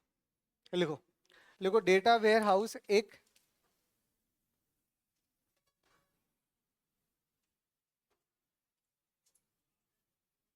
डेटा वेयर हाउस एक सेंट्रल रिपोजिटरी होता है।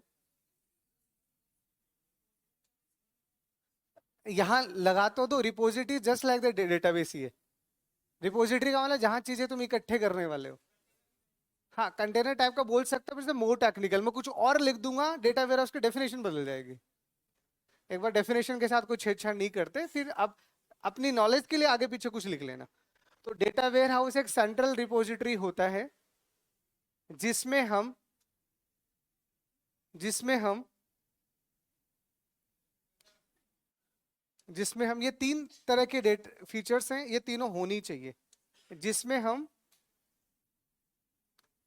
उस डेटा को स्टोर करते हैं जिसमें हम उस डेटा को स्टोर करते हैं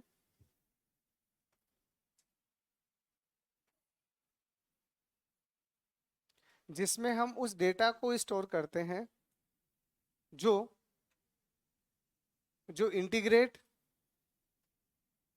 अब ये इंटीग्रेट तो समझा दिया ना अभी, तो वापस थोड़ी पूछोगे अब। हाँ हाँ, अखंडता बोल दो, सही है, हिंदी में वैसे इसे अखंडता ही कहते हैं, बिल्कुल सही बोले आप, है ना। क्या बोल रहा था मैं? इंटीग्रेट, हिस्टोरिकल और सब्जेक्ट ओरिएंटेड हो। ये मैं अब समझाऊंगा, अलग से लिख लो। Integrate, historical and subject oriented हो, ये डेटा वेयर हाउस की फीचर होती है। तो इसके डेफिनेशन में ही डाल दो। हम उस डेटा को स्टोर करते हैं जो इंटीग्रेट, हिस्टोरिकल और सब्जेक्ट ओरिएंटेड हो। ठीक है, तो ये 3 टर्म यहाँ पे आपके लिए मैंने लिखे हैं, इंटीग्रेट, हिस्टोरिकल और सब्जेक्ट ओरिएंटेड। ठीक है, अब इन तीनों का मीनिंग क्या है? देखो, सबसे पहली चीज, सबसे पहला वर्ड हमने यूज लिया इंटीग्रेट। अब तुम खुद सोचो, जैसे चलो प्रैक्टिकल लाइफ की बात करते हैं हम, चलो गोडाउन पे ही आ जाते हैं, वही समझ आता है आपको। तो अगर किसी भी शॉपकीपर के लिए अगर उसने कोई वेयर हाउस बना रखा है, कोई गोडाउन बना रखा है, इसका मतलब उसके पास में अलग अलग टाइप का मटेरियल होगा, अलग अलग टाइप का माल होगा। ऐसे मान लो वो जूते भी बेच रहा होगा, चप्पल भी बेच रहा होगा, जैसे डी मार्ट वाला है। डी मार्ट वाला है, तो डी मार्ट में हम यही तो कहते हैं कि हर टाइप का सामान आपको मिल जाएगा। तो डी मार्ट का जो भी वेयर हाउस होगा, जो गोडाउन होगा, वहां क्या होगा? जहां जूते रखे गए होंगे वहां सारे जूते ही रखे गए होंगे, ऐसे ही होता है। या फिर जहां कोई मतलब कोई बोरियां रखी गई होंगी चावल की, वहां पे सारे के सारे चावल ही रखे गए होंगे। तो वो क्या करेंगे, एक जैसे सामान को एक जगह रखेंगे, क्यों? क्योंकि जैसे ही आवश्यकता पड़ी तत्काल त्वरित गति से जाके वो सामान ले आएंगे। ऐसे ही ना। अब आपने चीजों को, जैसे मेडिकल वाले होते हैं, मेडिकल शॉप वाले क्या करते हैं, किसी भी दवाइयों को कैसे अरेंज करते हैं, सॉल्ट के अल्फाबेटिकली ऑर्डर में। आपको कंपनी का नाम समझ में आता है, उनको सॉल्ट का नाम समझ आता है। तो सॉल्ट के नाम को अल्फाबेटिकली अरेंज करके एक ही डब्बे में एक जैसे सॉल्ट्स को अल्फाबेटिकली अरेंज कर देते हैं। आप जाते हो किसी भी मेडिकल वाले को, आपको दवाई देने में कितना टाइम लगता है, 15-20 सेकंड, इतने में वो बोल देता है या नहीं है। तो वैसे ही वेयर हाउस कैसा होना चाहिए, सुनना। वेयर हाउस ऐसा होना चाहिए जिसमें आप जो जूते रख रहे हो वो सही हो। अब कोई आएगा तो तुम जल्दी जल्दी में उस डेटा को उठाओगे और अगले को दे दोगे, तुम चेक थोड़ी करने बैठोगे सही है खराब है। मतलब तुमने ये बोला कि पहले रख देते हैं जूतों को और देते वक्त फिर चेक कर करके दे देंगे, ऐसा होता है? ऐसा तो नहीं होता। इसका मतलब आपने डेटा वेयर हाउस में जो डेटा रखा वो इंटीग्रेट है। इसका मतलब जब आपने रखा था तभी सही रखा था, ताकि जब आवश्यकता हो तो निकाल लें, पहली चीज। दूसरा चीज हिस्टोरिकल है। हिस्टोरिकल का मतलब क्या हुआ कि बहुत सारा डेटा, डेटा वेयर हाउस के अंदर हम 3-4 साल के लगभग प्रीवियस डेटा को रखते हैं। 3-4 साल के, जैसे अब आपने गोडाउन बना लिया तो गोडाउन में कुछ माल तो निकलता रहेगा, कुछ माल नहीं बिक रहा, इसका मतलब ये तुम फेंक दोगे। 3-4 साल एक बार रखोगे ना, और लास्ट में भी सेल लगा दोगे। दुकान वाले सेल क्यों लगाते हैं, आपको क्या लगता है, तुम्हें सस्ते में देने के लिए? अरे वही आउटडेटेड चीजें निकालने के लिए। 50-60%, 70% का कहीं डिस्काउंट निकल रहा है, इसका मतलब समझ जाना है आउटडेटेड चीजें। और हमें आउटडेटेड से मतलब ही नहीं होता। कई लोग ऐसे होते हैं उनको फैशन से मतलब ही नहीं है, बोला हमें तो सही चीजें चाहिए, क्या फर्क पड़ता है, आज से 5 साल पुरानी हो, नहीं है ना तो खरीद लो।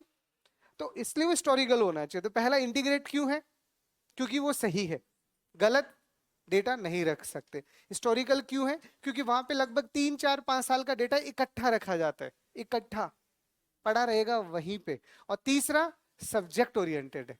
मतलब जूतों को एक जगह रखना है तो सारे जूते ही रहेंगे ना। तो जो डेटा आ रहा होगा वो कैसा होगा, देखो क्या होगा, जब डेटा वेयर हाउस में आप डेटा डाल रहे होंगे तो आप किसी ऑर्गेनाइजेशन के लिए, मान लो किसी कंपनी के लिए डेटा डाल रहे हो आप, फॉर एग्जाम्पल कोई एक ऑर्गेनाइजेशन है, उस कंपनी के लिए हम डेटा वेयर हाउस बना रहे हैं, तो वो क्या बोलेगी कि भैया सेल्स का डेटा एक तरफ रख दो, एचआर के लिए जो डेटा वो एक तरफ रख दो, मैनेजमेंट वाला डेटा एक तरफ रख दो, आईटी से रिलेटेड डेटा वो एक तरफ रख दो। तो क्या समझ में आया कि जब भी किसी को सेल्स से रिलेटेड डेटा देखना होगा तो सेल्स वाले पे जाएगा और सिर्फ सेल्स का डेटा देखेगा। इसका मतलब सब्जेक्ट पहले से पता था कि यहाँ पे इसी टाइप का डेटा रखा हुआ था, मिक्स कर दिया तो ढूंढने में टाइम लगेगा। इसीलिए डेटा कैसा होना चाहिए, सबसे पहले इंटीग्रेट यानी सही होना चाहिए। दूसरा, पुराना 3-4 साल का डेटा यहाँ रखा जाता है। और तीसरा, सब्जेक्ट ओरिएंटेड होता है, वो ऐसे किसी को भी मिक्स नहीं कर सकते। वेयर हाउस सिस्टमेटिक होते हैं, हमेशा ध्यान रखना, हर एक जैसी चीजों को एक साथ ही रखा जाता है, ठीक है? बिल्कुल, ताकि चीजें मेंटेन रहे। और यहाँ पे मेनली काम क्या है डेटा वेयर हाउस का, तो देखो डेटा दो टर्म होती है, एक होता है OLTP और एक होता है OLAP। These are two terms are there, समझ लो, वैसे भी काम आता रहता है। ठीक, OLTP का मतलब होता है ऑनलाइन ट्रांजेक्शन प्रोसेसिंग। ऑनलाइन, चलो मैं एक ही जगह बहुत सारा गोच पोच हो जाएगा, मैं अगले पेज पे लिख देता हूँ। पहले इतना समझ में, डेफिनेशन समझ में आ गया कि डेटा वेयर हाउस हमारे लिए एक गोडाउन है, एक सेंट्रल रिपोजिटरी है, जहां पे हम एक जगह सारी चीजें रखने वाले हैं, लेकिन जब भी रखेंगे सही रखेंगे, सही ऑर्डर में रखेंगे, और पुरानी चीजें भी रखेंगे। ऐसे नहीं पुराना हो गया तो निकाल रहे, निकालेंगे नहीं, रखेंगे कब तक, जब तक ऐसा लगे कि हद ही पुराना हो गया, या तो पता चलो जगह ही नहीं बची। जगह नहीं बची तो आप स्टोरेज के लिए एक स्टोरेज का स्पेस होगा ना, कभी तो भरेगा वो। तो भर गया तो क्या कहोगे, जो ज्यादा पुराना है उसको निकाल दो। तो उस तरह से वो निकाल लिया जाता है। तो लिख लिया, ये एग्जाम्पल के लिए लिख लो। लाइक एग्जाम्पल अगर आप बना रहे हो, तो मैंने आपको क्या बोला कि अगर आप एक कोई कंपनी अगर कोई वेयर हाउस अगर यूज कर रही है तो उसके अलग अलग डिपार्टमेंट्स का डेटा अलग अलग रखा हुआ है, ये उसके डिपार्टमेंट्स हैं अलग अलग। तो उस एक जगह पे जब वेयर हाउस बनेगा तो इसके लिए अलग डेटा, इसके लिए अलग, इसके लिए अलग, तो अलग अलग जगह इनको रखा जाएगा।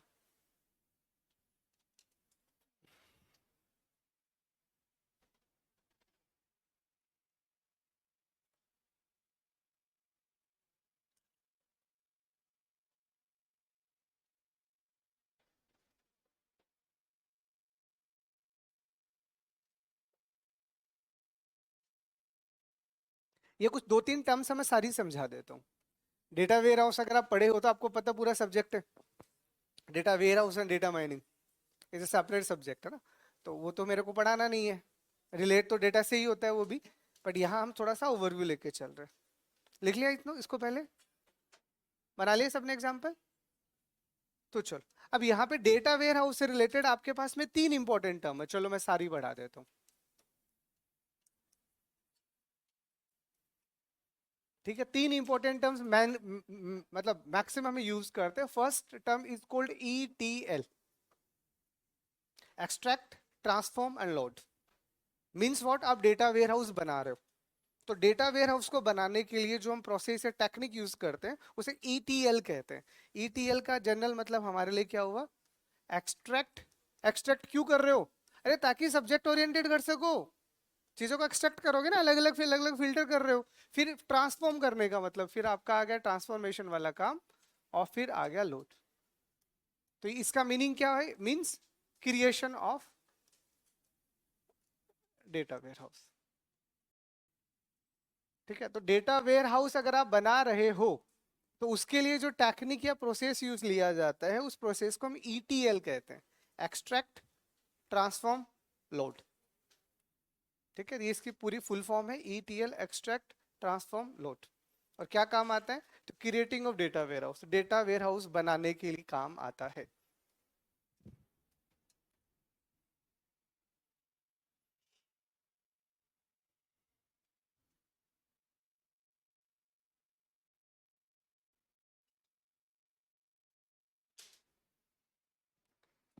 आप में से कोई ऐसा कोई बच्चा थोड़ी से पहले से डेटाबेस पढ़ रखा हो, अगर पढ़ रखा भी हो ना गलती से भी तो वापस लिख लेना।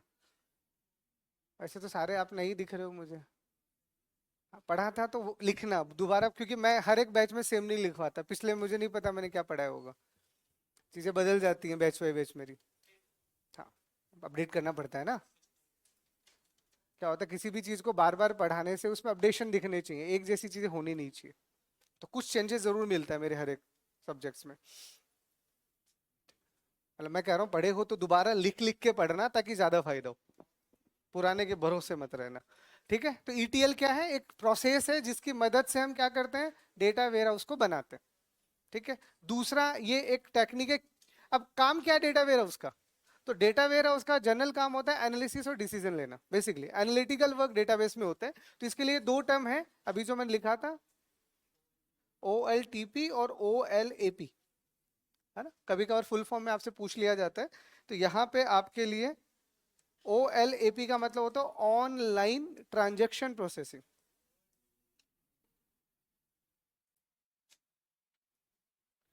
ठीक है, ऑनलाइन ट्रांजेक्शन प्रोसेसिंग, और ये कौन करता है, अरे who is responsible for this, we can use DBMS, day to day life का डेटा।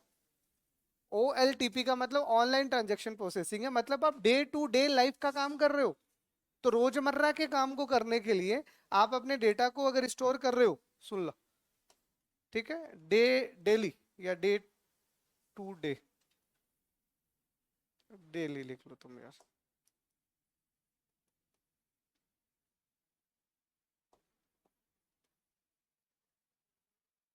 आप ऐसा लिख दो, डेली परफॉर्म डेटा या डे टू डे डेटा।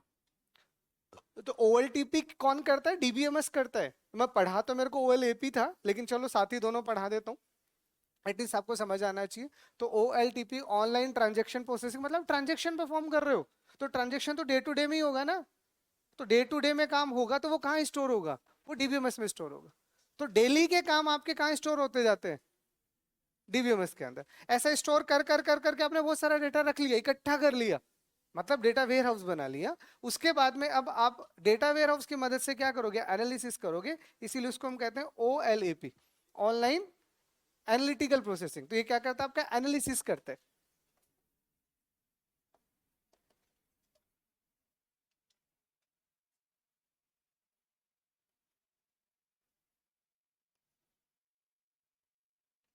है ना, ये जो करता है ये है डेटा वेयर हाउस।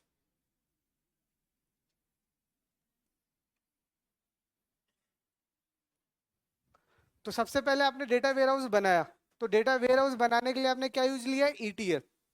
फिर आप डेटा वेयर हाउस से क्या करने वाले हो, तो एनालिसिस करने वाले हो। यही तो करोगे। तो एनालिसिस करने के लिए आप क्या यूज लोगे, OLAP।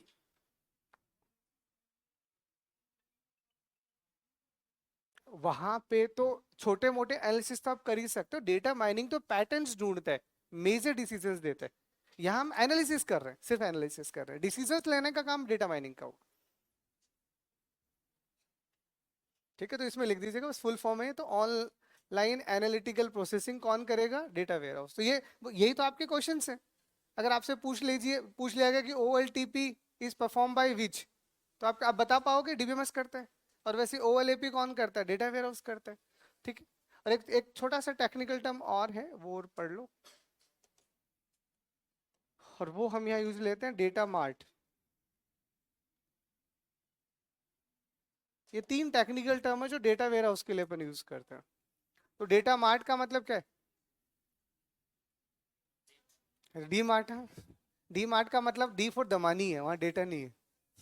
ठीक है, वो जिनका कंपनी है उनके नाम से डी रखा गया था। पता है ना आपको, डी मार्ट का full form, D for Damani ना, not for data. It's not the data mart. Data mart का मतलब, आपने डेटा वेयर हाउस में क्या किया जरा बताना मुझे। डेटा वेयर हाउस में हमने सब्जेक्ट ओरिएंटेड डेटा को रखा था। तो सब्जेक्ट ओरिएंटेड डेटा में तो अलग अलग सब्जेक्ट्स थे। अब आपसे कोई बोले कि नहीं, उनमें से किसी एक सब्जेक्ट के डेटा को निकाल के अलग रख दो, तो दैट्स कॉल्ड डेटा मार्ट। तो डेटा मार्ट का मतलब होता है किसी इंडिविजुअल सब्जेक्ट ओरिएंटेड डेटा को अलग से स्टोर करना। किसमें से, डेटा वेयर हाउस में से। तो डेटा वेयर हाउस में से एक स्पेसिफिक कैटेगरी आपने निकाल ली, हो सकता है उसका ज्यादा यूज करना हो आपको, है ना। तो डेटा मार्ट का मतलब होता है कंटेन, आप ये लिख सकते हो, contain only one subject data.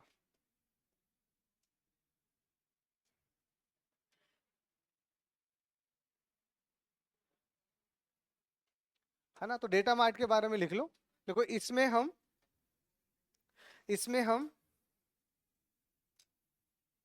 Data ware house से इसमें हम डेटा वेयर हाउस से किसी एक सब्जेक्ट का डेटा निकाल के स्टोर करते हैं। इसमें हम डेटा वेयर हाउस से किसी एक सब्जेक्ट का डेटा निकाल के स्टोर करते हैं।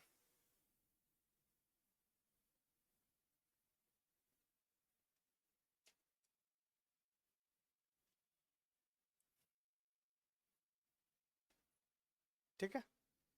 तो डेटा वेयर हाउस में सारे टाइप के सब्जेक्ट्स हैं, डेटा मार्ट में एक ही टाइप का। अब आपने बोला कि नहीं मुझे तो अलग से, अब आप मान लीजिए जो वेयर हाउस बना था उनमें से आपने किसी ने बोला कि मेरे को तो अलग से जूते की दुकान ही खोलनी है, मैं तो जूते ही बेचूंगा। तो अब वो आपको क्या करेगा, सिर्फ आपका मटेरियल जो आपसे रिलेटेड था वही सप्लाई करता रहेगा। तो उसके लिए डेटा मार्ट बना है। ये टेक्निकल टर्म है, data warehouse, data mart and data mining. Mining अब पढ़ेंगे, है ना, बट पहले डेटा वेयर हाउस बनेगा, उसके बाद डेटा माइनिंग होगी। पर अलग से रख दिया। जैसे डेटा वेयर हाउस में तो हमने सबका इकट्ठा रख रखा है, अब हमने क्या बोला कि उनमें से अलग से एक डेटाबेस बनाना है, अलग से ही, जो एक ही सब्जेक्ट का होगा। तो इसका मतलब डेटा वेयर हाउस से अलग अलग डेटा मार्ट बन सकते हैं। हाँ, लेयर बाय लेयर अलग अलग आप बना सकते हो।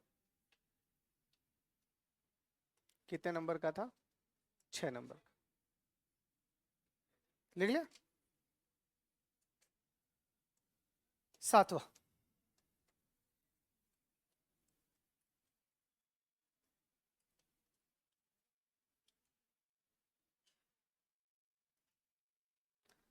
Data mining.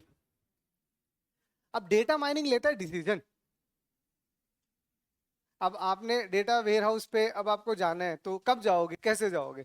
अब आपके पास खूब सारा माल पड़ा था, उसमें से आपके कोई एक, मान लीजिए कोई जूते थे वो बहुत सारे बिक रहे हैं, तो बहुत सारे बिक रहे हैं, तो आप डिसीजन क्या लोगे, अरे और सामान लोड करो, ये तो कम पड़ने वाला है। It is just like that. तो data mining means finding the patterns and taking the decisions from the data warehouse. ठीक है, तो शॉर्ट में मैं लिखवा देता हूँ।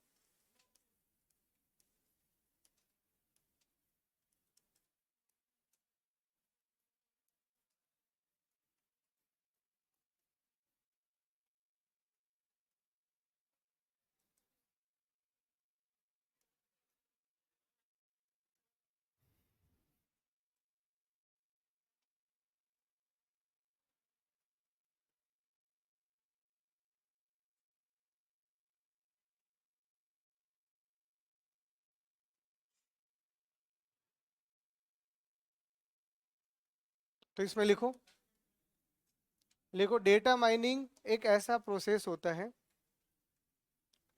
डेटा माइनिंग एक ऐसा प्रोसेस होता है जिसमें हम जिसमें हम डेटा वेयर हाउस में से, डेटा माइनिंग एक ऐसा प्रोसेस होता है जिसमें हम डेटा वेयर हाउस से, जिसमें हम डेटा वेयर हाउस से पैटर्न्स को पहचान कर, आइडेंटिफाई करके ना, जिसमें हम पैटर्न्स को पहचान कर डिसीजन लेते हैं, बिल्कुल डिसीजन लेते हैं। और इसके लिए फिर अलग अलग मेथड्स हैं, just all methods are related with the machine learning, clustering, regression, decision making capacity, clustering हुआ ना, तो इसके लिए फिर अलग अलग तरह की टेक्निक्स होती हैं, तो आप लिख सकते हो यूज क्लस्टरिंग।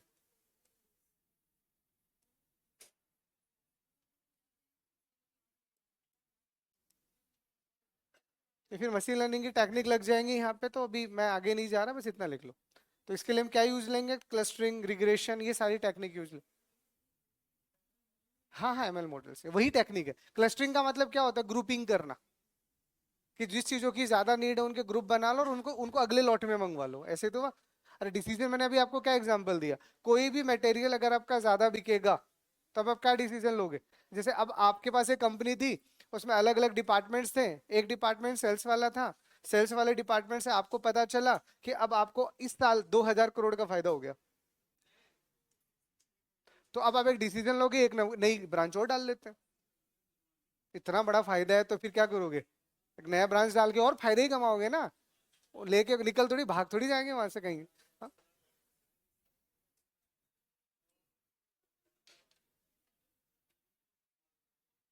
ठीक है, this is the clustering.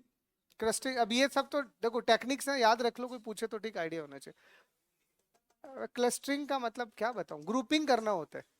Clusters का मतलब होता है ग्रुप बनाना, अलग अलग चीजों को आपने इकट्ठा किया और उसका एक ग्रुप बना दिया, सिमिलर चीजों को एक जगह करना। हाँ, मेनली सुपरवाइज्ड ही होता है। ठीक है, लिख लिया, और अगला टर्म बताओ क्या था, डेटा लेक, ओके। वो सारे टर्म में इकट्ठे एक ही साथ इसलिए लिखवा देता हूँ, मुझे ना सोचना पड़े फिर, बस तुम्हें एक साथ बता दो मुझे। डेटा लेक, तो what is the meaning of data lake.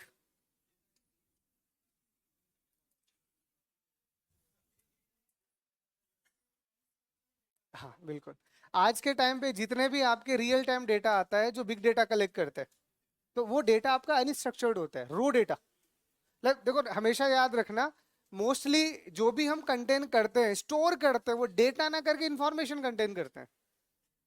Normally process करने के बाद काम काम की चीजें, नॉर्मल सेंस की बात कर रहा हूँ।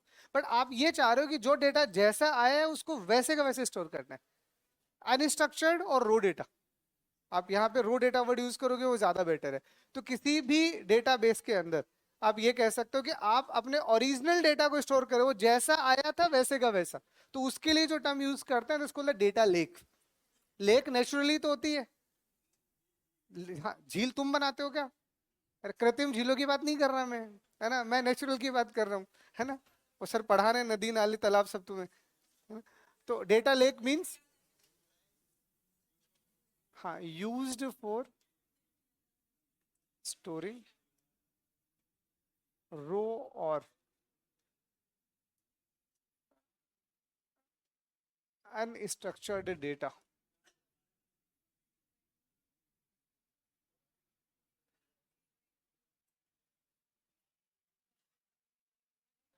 तो लिखो इसमें, लिखो डेटा लेक का इस्तेमाल, क्या यूज जो लिखो आप, डेटा लेक का इस्तेमाल हम, डेटा लेक का इस्तेमाल हम ओरिजिनल डेटा को स्टोर करने के लिए करते हैं, ओरिजिनल डेटा को स्टोर करने के लिए करते हैं, जो जो रो या अनस्ट्रक्चर्ड फॉर्मेट का होता है, जो रो या अनस्ट्रक्चर्ड फॉर्मेट का होता है। तो आज के टाइम पे जो टर्म यूज होता है इसको डेटा लेक। आज के टाइम पे हम डेटा लेक यूज करेंगे। आपके जो भी सोशल हैंडलर्स है, सोशल मीडिया, आप किसी को भी उठा लो, इधर इंस्टा और कुछ, इस पे जो भी डेटा आपका आ रहा है, आप जो पोस्ट कर रहे हो जैसे रो डेटा, वो प्रोसेस होने के बाद तो अलग अलग बन जाएगा। तो उस डेटा को हो सकता है उस पर किसी तरह का कोई आपको परफॉर्मेशन लगाना हो, तो उसके लिए जो टर्म यूज होता है डेटा लेक। तो लेक मींस ओरिजिनल लेक की बात हो रही है। तो इसे कैसे याद रखोगे कि जैसा है वैसे का वैसे स्टोर करेंगे, मतलब वो रो फॉर्म में। प्रोसेस तो किसी ने प्रोसेस करके काम में ले लिया होगा, लेकिन कोई उसे दूसरे तरीके से भी तो काम ले सकता है, इसीलिए उसे ओरिजिनल फॉर्म में स्टोर करना पड़ेगा। ठीक है, लिख लिया, बस इतना ही है। Next one. अच्छा, बिग डेटा।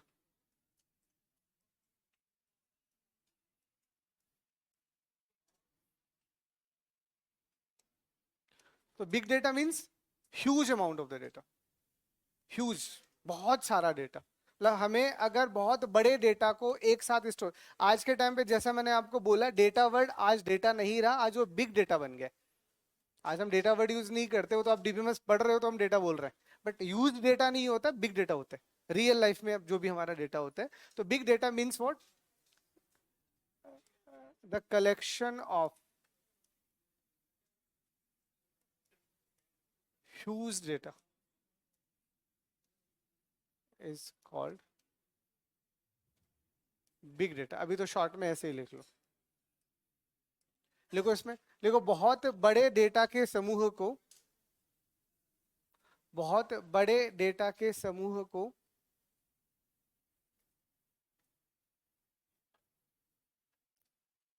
बहुत बड़े डेटा के समूह को हम बिग डेटा कहते हैं।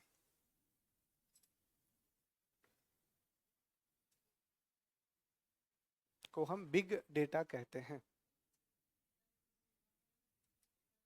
नहीं, वो सोशल मीडिया वाले हैं ना, सोशल मीडिया का जो भी डेटा,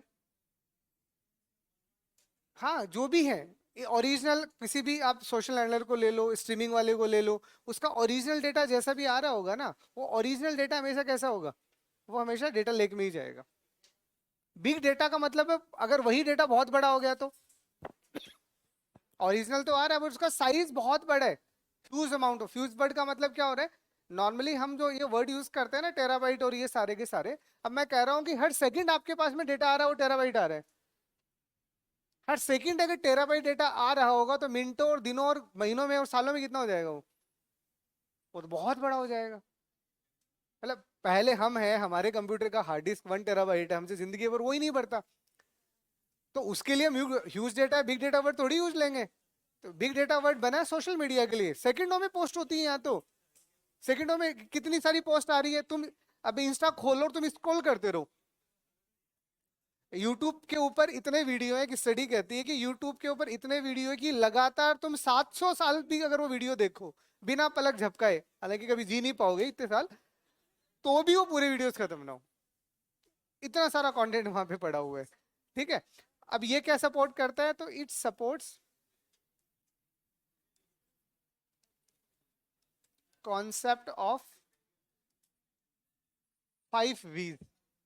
बिग डेटा जो होता है वो 5 वीज के कॉन्सेप्ट को फॉलो करता है, ये थोड़ा पूछ लिया जाता है तो आइडिया होना चाहिए। ये 5 वी क्या क्या है, तो सबसे पहला तो वही है जिससे डेफिनेशन बना है, वॉल्यूम। बहुत बड़ा डेटा है ना, तो वॉल्यूम मीन्स क्वांटिटी।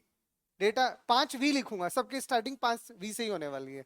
तो पहला आपका वॉल्यूम आएगा, दूसरा आपकी वेलोसिटी आएगी, नहीं वो फिजिक्स वाली वेलोसिटी नहीं है, वो तो वेक्टर्स आ जाएंगे। तीसरा आपकी वेराइटी है, चौथा आपके पास में वेरासिटी है, और पांचवा आपका वैल्यू है।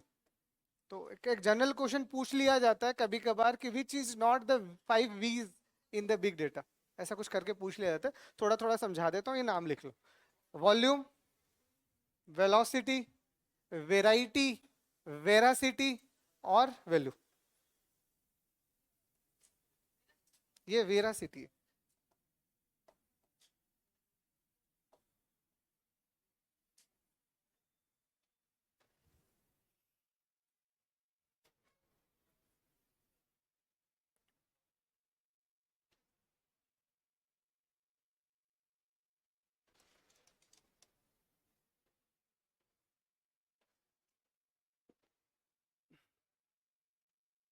एक्यूरेसी बता, पांचों ही बता देते हैं, बता ही रहे हैं तो पांचों को थोड़ा थोड़ा समझ लो।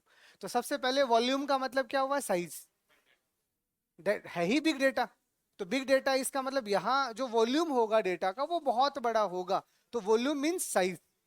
अगर आप वॉल्यूम की बात कर रहे हो तो आप डेटा की साइज की बात कर रहे हो कि डेटा बहुत बड़ा आएगा, इसीलिए यहाँ अलग से एक पहले ही एक वी बना दिया है कि सबसे पहले तो वॉल्यूम बहुत ज्यादा होना चाहिए। अगर डेटा का वॉल्यूम बहुत ज्यादा नहीं है तो वो बिग डेटा नहीं है, वो सिर्फ डेटा है। तो पहला कॉन्सेप्ट क्या हुआ, वॉल्यूम का। दूसरा है वेलोसिटी यानी स्पीड का, कि जो भी डेटा आएगा, अब इतना सारा डेटा तो हाई स्पीड से आना चाहिए ना, अगर कम स्पीड से आएगा तो फिर इंटरप्रिटेशन में दिक्कत आएगा। तो velocity is related with the speed, कि जो भी आपका डेटा आएगा वो हाई स्पीड से आना चाहिए। तीसरा आपके पास है variety, means structured, unstructured, semi structured, भाई किसी टाइप का डेटा ले लो, ये सबको डालता है, बोलो सब ले आओ, हम सबको स्टोर करेंगे। तो यहाँ पे आपके पास में क्या आ जाएगा, टाइप्स ऑफ डेटा, मतलब वही सेम स्ट्रक्चर, अनस्ट्रक्चर और सेमी स्ट्रक्चर। तो आप हर वेराइटी का डेटा स्टोर कर सकते हो। फिर आता है वेरासिटी, मींस एक्यूरेसी, एक्यूरेट, मतलब जो डेटा बिग डेटा में आता है वो एक्यूरेट डेटा आता है, गलत मतलब कंसिस्टेंट डेटा आता है। उसके लिए यहाँ अलग से टर्म बना जिसको बोलते हैं वेरासिटी। तो वेरासिटी का मतलब होता है एक्यूरेसी, ठीक है। और वैल्यू तो सारी टाइप की वैल्यूज आ ही रही है, value means what, useful, insightful, आप यहाँ वर्ड यूज कर लेते हो, इनसाइटफुल इंफॉर्मेशन, कि जो भी आपने डेटा स्टोर किया है उसका वैल्यू मीनिंगफुल होना चाहिए। ऐसे किसी को भी थोड़ी डाल लोगे यहाँ पे स्टोर करने के लिए, ठीक है। तो इनको थोड़ा सा कष्ट तो होगा आपको याद करने में, थोड़ा सा बोला ना मैंने, थोड़ा सा। हिंदी गलती से भी मत देखना इनकी, आपको पहले ही वैधानिक चेतावनी दे देता हूँ, लिखा होता है ना किसी भी सब्जेक्ट को पढ़ने से पहले। इन टेक्निकल टर्म सुनो, देखो क्या होता है, एक आदत डाल लो, ये मैं हर एक बैच को बोलता हूँ, स्पेशली ये पीजीडीसी वालों के लिए तो मैं अलग से बोलता हूँ, जो भी बैच में रहता है, कि प्लीज अभी तक आपने हिंदी नहीं पढ़ी है इसका मतलब अभी नहीं पढ़ोगे ऐसा थोड़ी होता है। मतलब अभी तक तुम इंग्लिश में नहीं पढ़ो, अब पढ़ो। तो वॉल्यूम का मतलब क्या है, हिंदी में नहीं करना, मतलब साइज होता है, बस खत्म बात। तो इंग्लिश का मतलब इंग्लिश में देखो, बस सिमिलर इंग्लिश में देखो कि समझ में आ जाए, है ना। धीरे धीरे आपका नॉलेज इनहेंस ही होगा। तो ये 5 वी है, याद रख लेना, क्वेश्चन कई बार बन जाते हैं, ठीक है। और बिग डेटा में जो सबसे पहला कॉन्सेप्ट यूज किया था, जिसने बिग डेटा के कॉन्सेप्ट को बनाया था, विच इज हडूप। मैं ज्यादा नहीं जाऊंगा हडूप के अंदर, है ना। तो लाइक बिग डेटा का कॉन्सेप्ट किसने सबसे पहले दिया था, या कौन सा फ्रेमवर्क है जो इसको यूज करता है, तो दिस कॉल्ड हडूप आर्किटेक्चर। इसका कोई फुल फॉर्म नहीं है, ये नाम है, ठीक है। हडूप एक नेम है जो याहू ने डेवलप किया था, ठीक है। 2000 के लगभग आते आते, क्योंकि सबसे पहले मेल सर्वर ईमेल का कॉन्सेप्ट याहू ने पॉपुलरली दिया था। अरे पहले हमारे टाइम पे तो याहू लोग रेडी फ्री चला करते थे, वो एक अलग बात है कि सबको खा गए जीमेल, ठीक है। आजकल आप जीमेल यूज करते हो, बट वहाँ 2000 के आसपास तो जो यूज होते थे वो तो याहू के ही सबसे ज्यादा यूज करते थे। तो याहू जब आया था मार्केट में ईमेल सर्वर्स को लेके, तो उसे लगा कि आने वाला टाइम बहुत सारे डेटा का होने वाला है, तो उसी वक्त उन्होंने हडूप का कॉन्सेप्ट दे दिया। इसमें अलग अलग चीजें, हडूप आ गया, स्पार्क आ गया, मतलब अलग अलग टेक्नोलॉजीज है जो बिग डेटा पे काम करता है, उनको सब पता है, अभी छोड़ो, आपके काम का नहीं है, मैं ज्यादा अंदर नहीं जाऊंगा। पर ये नाम याद रख लो कि इसमें जो हम टेक्नोलॉजी यूज करते हैं, फ्रेमवर्क यूज करते हैं, उस फ्रेमवर्क का नाम है हडूप आर्किटेक्चर, ठीक है, जो याहू ने बनाया था।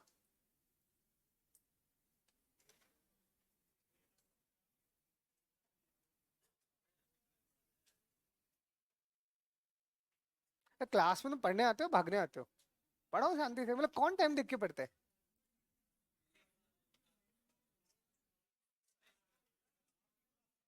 वो अलग अलग होते हैं, वो क्लस्टर्स बनते हैं, उनकी साइज फिर अलग अलग होगी, तो हडूप के अंदर मत जाओ। नहीं, करवा दूंगा, मैं करवा दूंगा,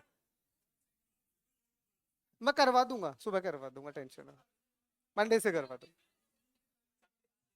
मंडे से करवा दूंगा, टेंशन ना लो, अभी 2 दिन तो पढ़ लो। हाँ, अगला टर्म कुछ लिखवाया था, तो चलो अब नया स्टार्ट कर देते हैं, लिख लिया। अरे बहुत बच बता अभी तो, देखो अगला,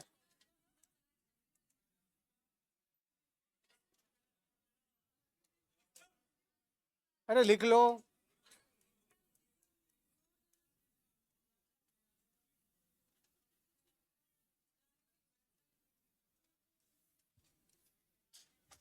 लिखो मेटा डेटा मैनेजमेंट,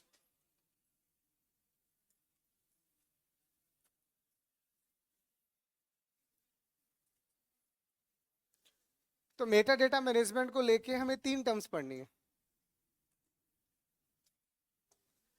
पहले तो खुद मेटा डेटा क्या होता है, दूसरा आपका डेटा डिक्शनरी क्या होता है, और तीसरा आपका सिस्टम कैटलॉग क्या होता है।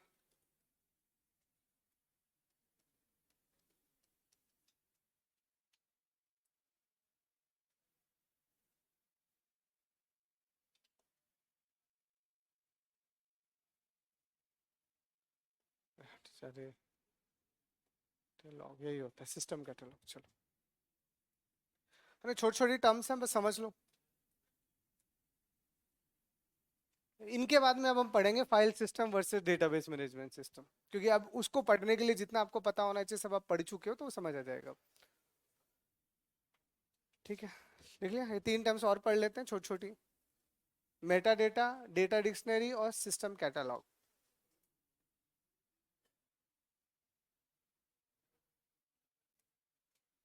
लिख लिया? तो सबसे पहले लिखो मेटा डेटा।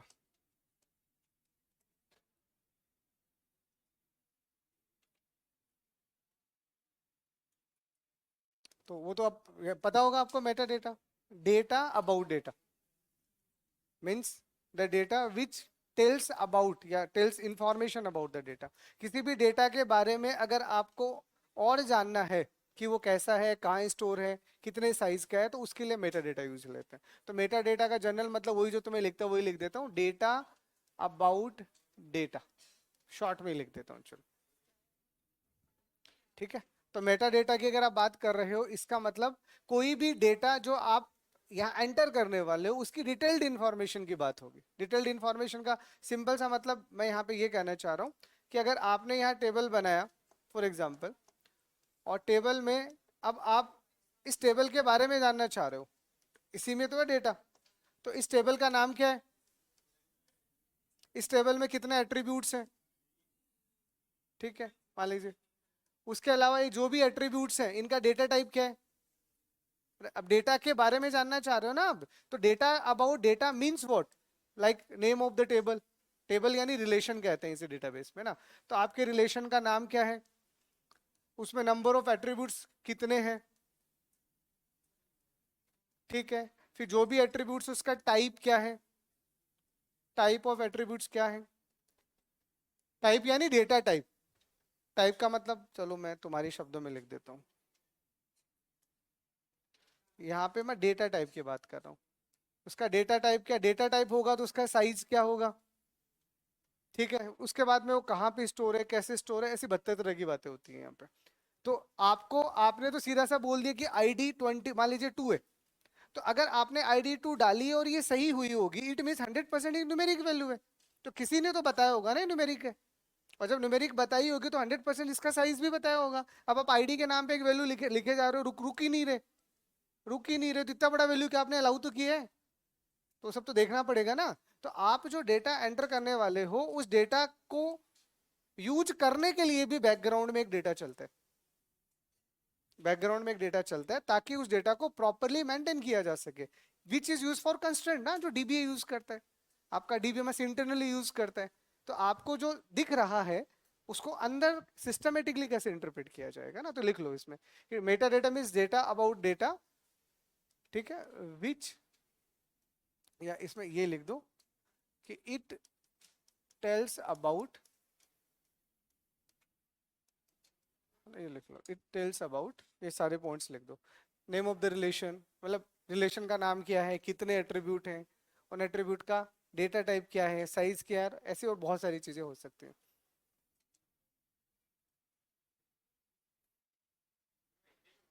हाँ वो लिख रहा हूँ ना, पहले लिख लिया डेटा अबाउट डेटा, तो लिख लिया डेटा अबाउट डेटा, तो आप लिख लो, फिर आगे लिखो, लिखो इसमें हम, हिंदी लिख लो फिर, इसमें हम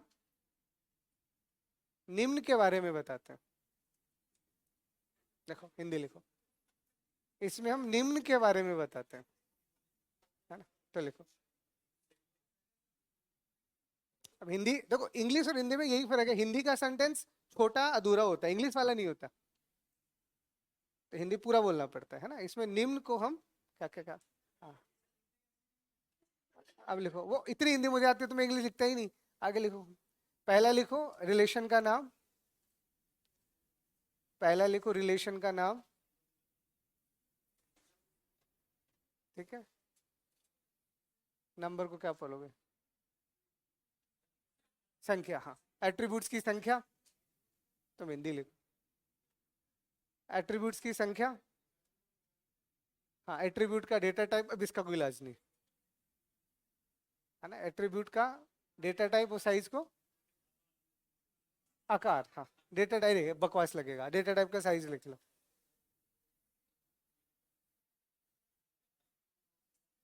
और भी है, अगर वो लिखना चाहो तो कंस्टेंट्स कौन सा लगा हुआ है, मतलब बहुत सारी चीजें हैं। वो अभी आपको ये सारी चीजें समझनी है, इसी के लिए आप डीबीएमएस पढ़ रहे हो। वो धीरे धीरे अंदर की चीजें समझ आएंगे आपको। कंस्टेंट्स, कंस्टेंट्स मतलब रूल्स एंड रेगुलेशंस।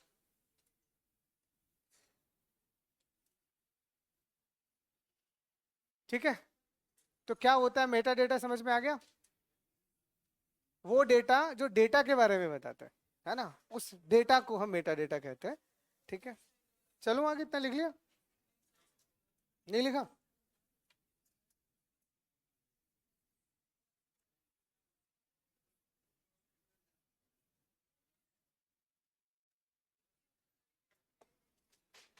लिख लिया? देखो,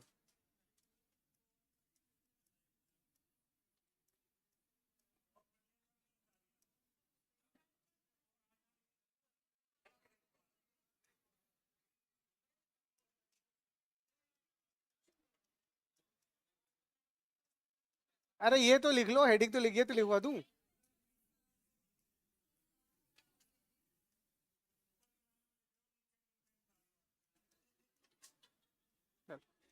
तो लिखो बस, ये इतना तो लिख लो। 10 मिनट बचा। लिखो इसमें, देखो मेटा डेटा को हम, मेटा डेटा को हम दो जगह स्टोर कर सकते हैं। मेटा डेटा को हम दो जगह स्टोर कर सकते हैं। पहला आपका डेटा डिक्शनरी है, और दूसरा आपका सिस्टम कैटलॉग। क्वेश्चन कैसे आते हैं? वैसे ही आते हैं जैसे पढ़ा रहे हैं। Meta data is stored in, चार ऑप्शन आएंगे, उनमें इन्हीं में से कुछ मिल जाएगा। देखो क्या होता है, फिर से मैं आप लोगों को बताया तो आपको क्वेश्चन पढ़ना है या थ्योरी पढ़नी है? या तो मैं डीबीएमएस को पढ़ाने का तरीका बदल देता हूँ। मैं कल से क्वेश्चन ही ले आता हूँ, हर एक टॉपिक के 150 बना के, और क्वेश्चन ही पढ़ा देता हूँ। ये आपको समझ में आ जाएगा क्वेश्चन कैसे बनते हैं, लेकिन उसका आंसर कैसे निकालोगे? हाँ, चल जाओ।